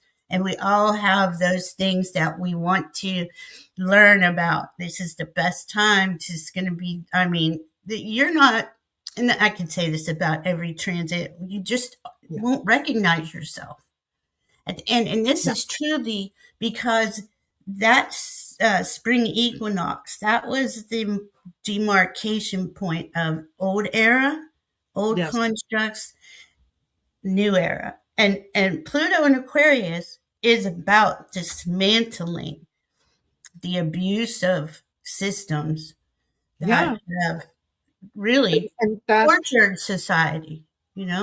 yeah, that's how you make change. There are some things in life that, I need to watch my diet. I'm diabetic, so that means I'm going to take certain things out of my diet and so on.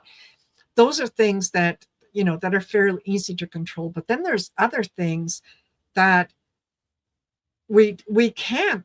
It's like, what's it? Okay, good example.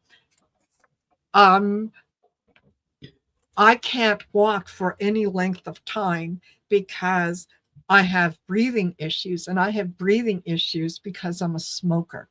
Mm, So the answer to that isn't to cut down on the smoking, it's to stop, right? mm, So it's that we can make changes to the diet, that might work. mhm, And then something is, no, it has to come to an end. mm, Um, you can't adjust it mm, in a way that is going to be favorable or whatever. So, mhm. it's like, remember the old Star Trek, and the things that happened on Star Trek, and the idea of the when they had their communicators, and they would God, right, Scotty, beam me up. I'm so glad you brought that up because that's what's coming in. Uranus is innovative and inventive, right? Like Yes. the last time Uranus was in Gemini was in 1941 to 1949. Yeah. And it's usually during, and he was there with the Revolutionary War, the Civil War, World War II. It starts out serious, but because he's there, things innovate and change, and we you know how it is when you're healing. It's layer by layer, right? Exactly. And that's really on a big scale. We're healing the war wound. A lot of that is in there. But in the 40s, they created radar. They created Yes. atomic bombs. Now, that's that old energy, though, that old mentality. Well, now we have the internet. We have super fast uh, information all the time. And this is when you said the communicators. Yeah. I mean, that's basically what we have. Yes. And it's just the innovations are going to be really off the charts. And I don't want to pretend like nothing's happening out in the world and it looks bad, but honestly, it is perception. And if you can look at it like, okay, well, they're still playing out the war games. And those, each of us are a soul and we signed up for wherever it is we are. Yes. And I'm not saying that in a cold way. It just is what it is. There is different, I don't know everything, spirit knows what's going on. But this Uranus in Gemini, I mean, Uranus has always been considered the messenger of the gods. Right? Mm-hmm. Aquarius, where Pluto is the truth seeker. Uranus is always about freedom. And anytime we have these combinations, right? And now Neptune in Aries is there. Mm-hmm. This is about human rights. Yes. And the ability to keep our rights and our freedoms. And nothing can really tell us that we're free or not. But unfortunately, in the old era, the old energy, they got together and every government decided to do whatever it is they did. But that's what we're evolving out of. New media is going to come in, and we can already see that with the smaller people coming in, and really their channels are getting big and huge because they're telling the truth. Yes. And that's what I want to get to. The bottom line of this is that how do we tell truth from lies? Because it's they can make videos. They can say this happened over here and have a video and sound, and you think it happened, and it may not have happened at all. And that's where we can control our focus. Okay, if I don't know if for a fact it's true, I can't give it any of my energy. Why would I? Exactly. Go ahead. Yeah, sorry. But to me, anything that is based in fear isn't real, because anything that I hear that is that fear based, my first question is, why is this person or this station or this whatever, why are they sharing that information with me? Mm-hmm. What's in it for them? Mm-hmm. And is there any way for me to verify that without going directly to that particular source? Right. What's their motivation? Yeah, we have to vet everything. We do. We have to. And look, something just happened, and I don't want to bring it up because this is about shining your light, but this is the reality of what's happening. Apparently, somebody shot at the oh goodness, what's it called? The correspondence dinner where they have all the media, right? The media is there. But see, to me, they know, okay, and I'm going to say this, the heartless, soulless know astrology too. They know that in 20 minutes, Uranus is going to change signs. And what better way to start that transit off in their world than triggering things with triggers? Exactly. And really without getting into the muck of it, because when it first happened, we did have some people who commented on it, and we said no, we're not going to deal with that. But this show of hands, how many people didn't see this coming? It's in a world that is filled with misinformation and with losses and failures and so on. This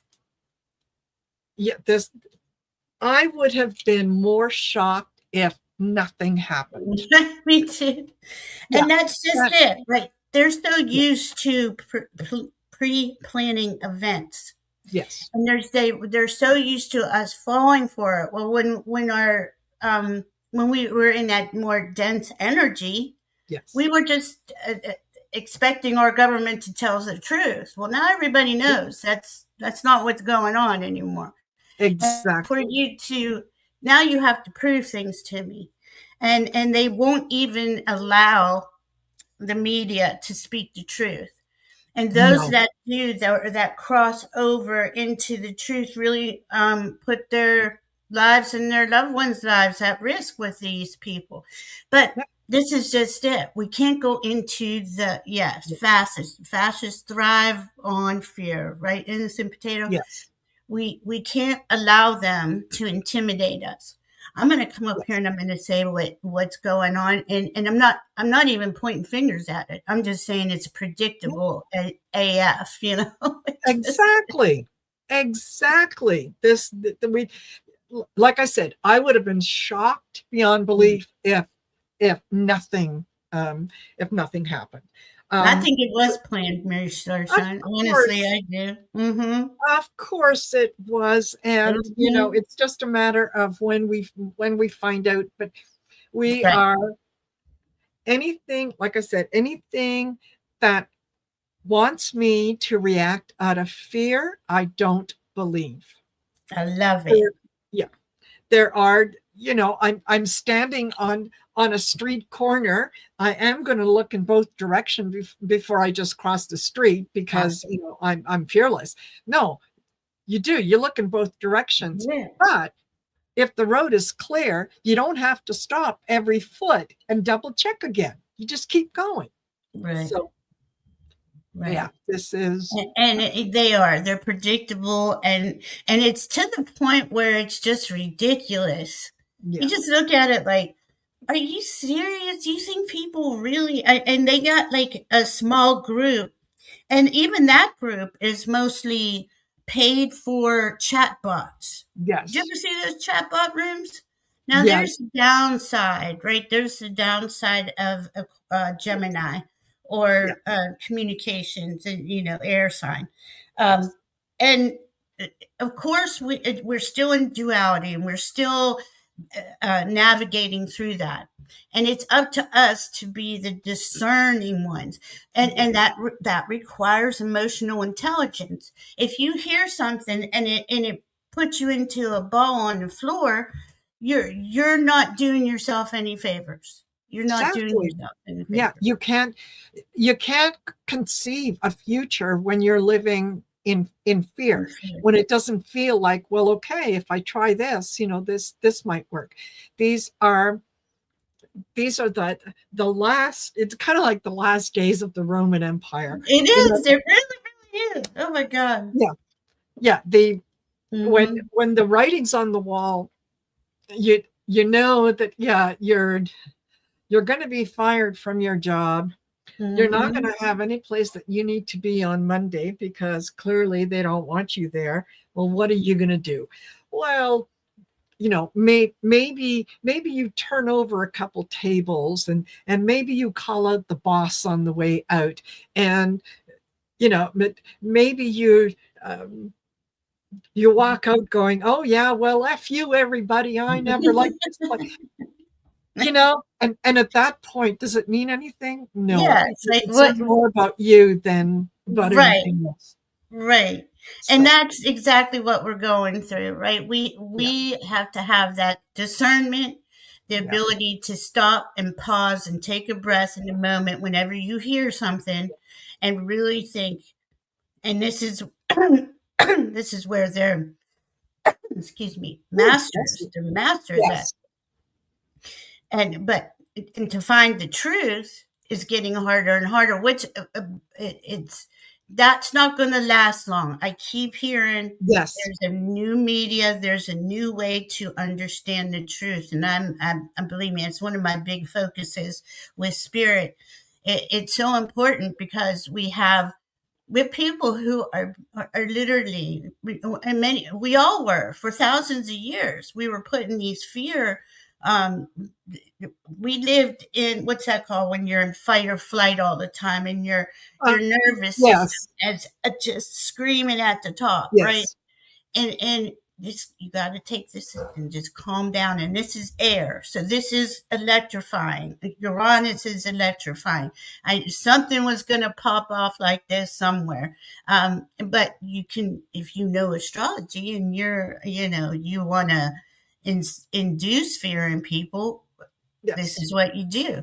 And somebody put up here the French Revolution. We are really in a lot of that energy.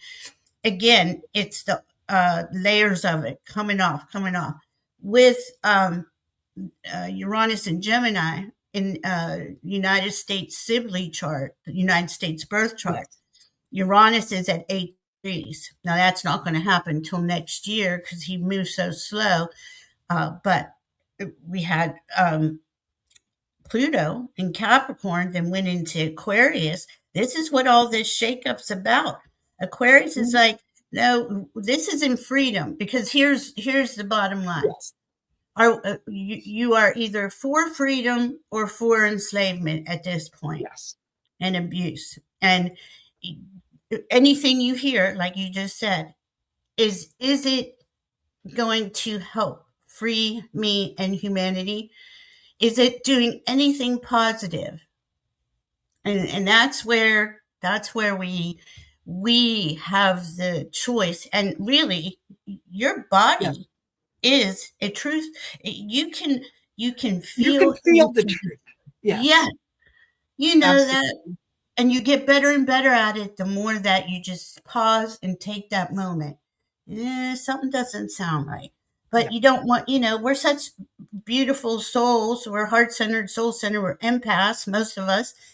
We don't want to hurt anybody's feelings. We don't want, so we give people all kinds of room, to do what they're going to do. And that's okay. We are in a split in reality. Some are going to stay, and this is no judgment, and that soul is on that soul path, wants to stay in the third, in the density. Most here are going, we're straddling 3, 4, 5, 6, 7 all day. And you start to stabilize. We stabilizing in higher and higher frequencies. Think about just where you are now, and go back to 2012 and look at the difference that we hold. Exactly.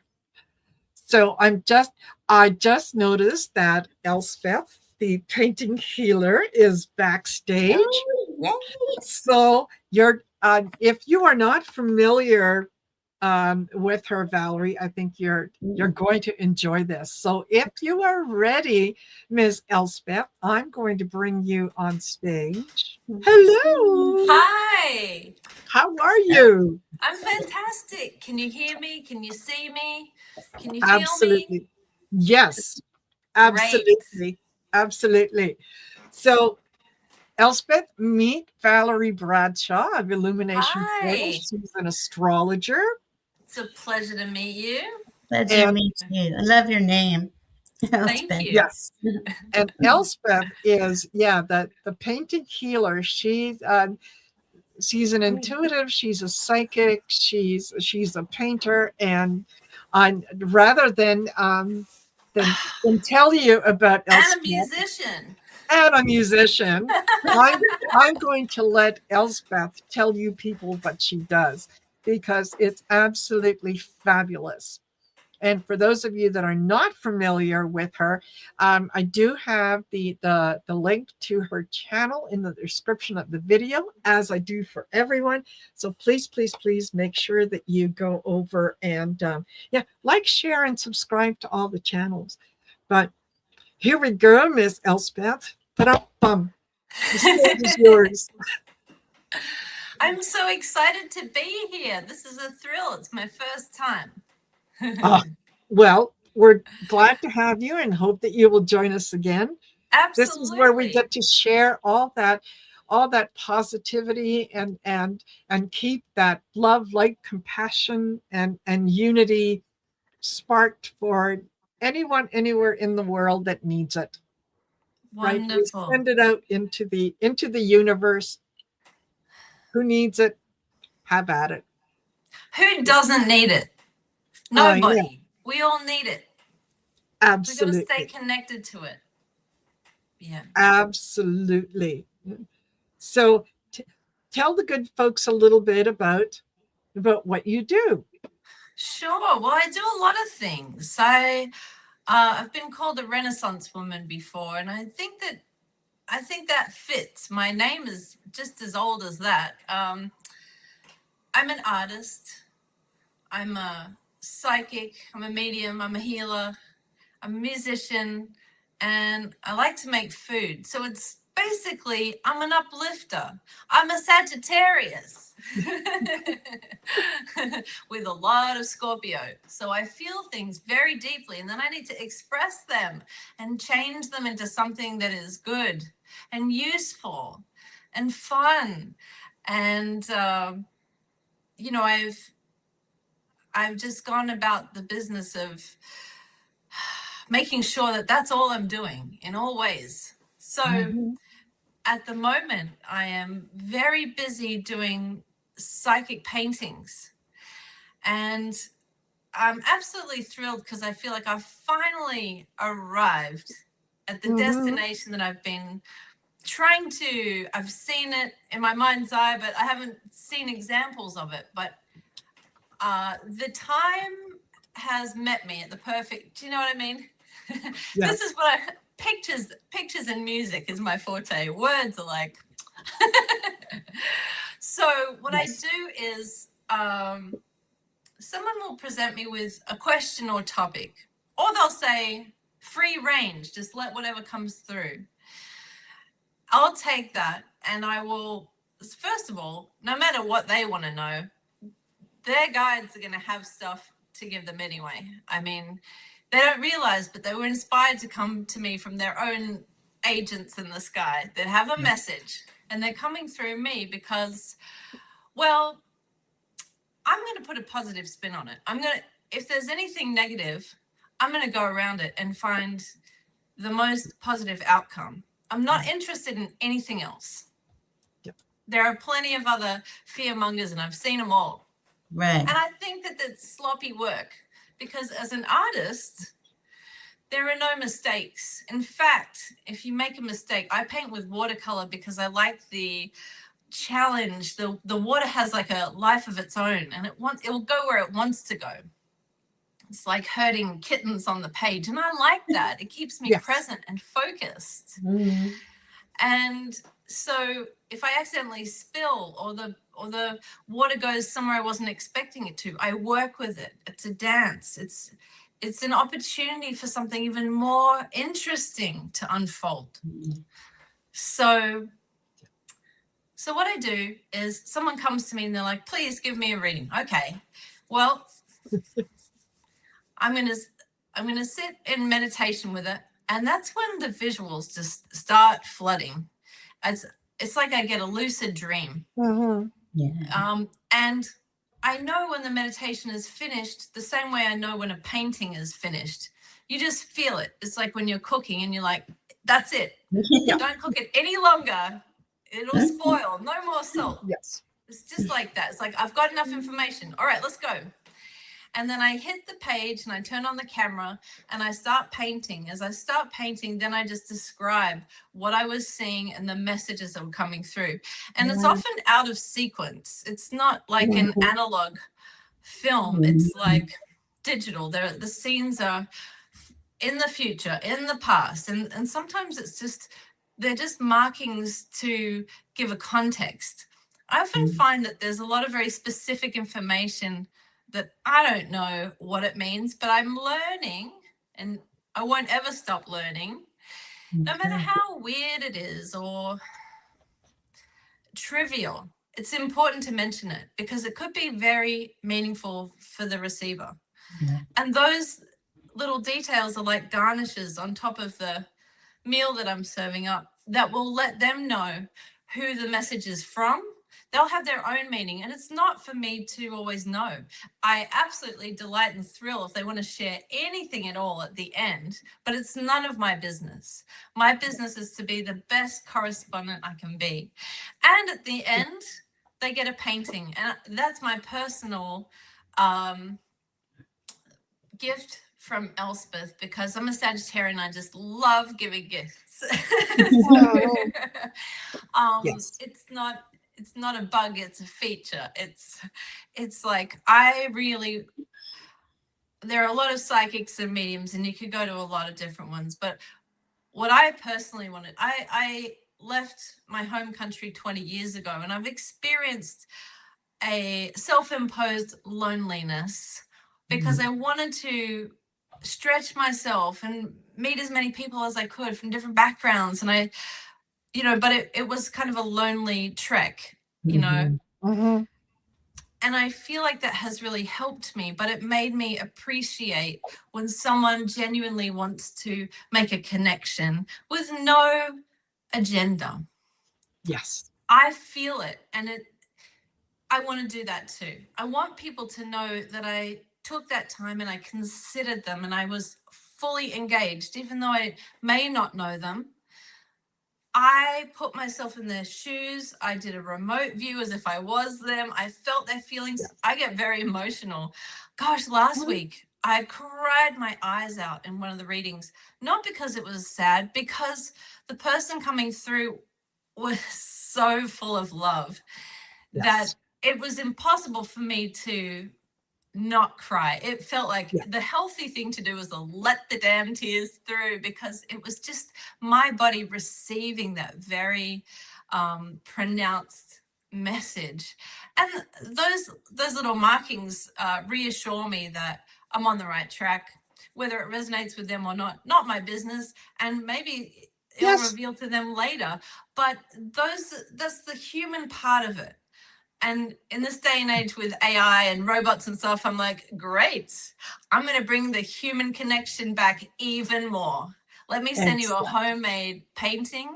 And if we become friends, then I'll probably give you a loaf of hot bread out of the oven too, because Exactly. Yeah. the psychic bread baker is coming next to a neighborhood. No, Near, perfect. Oh my gosh. Let me bring Val in here. Hello, my dear. Hi. Hi. Hi, everyone. Hi, Elspeth. Hi, Valerie. Hello. This has been so much fun and so uplifting that Elspeth, let me just show this. Ivana Intuitive. Ivana said, recently had a reading with Elspeth and she is excellent. The painting was the icing on the cake. Thank you, very Ivana. much. Thank you. There you go. So, folks, I encourage you to please go and take a look at Elspeth's channel. Look at her work. Look at what she's done. She's just the feeling that I get from Elspeth is what you see is what you get. There is no pretension there. Right. There's nothing. That's a little dark, or maybe she might be trying to get her way in to do that. No, it's just, I mean, I have a sense of humor. Like I said, I've got a lot of Scorpio, but it's just for tea. That's it. Yes. Yeah, exactly. So yeah, very lovely human being. Very, someone that I would trust her with my bank password. Okay. Just saying. Nice.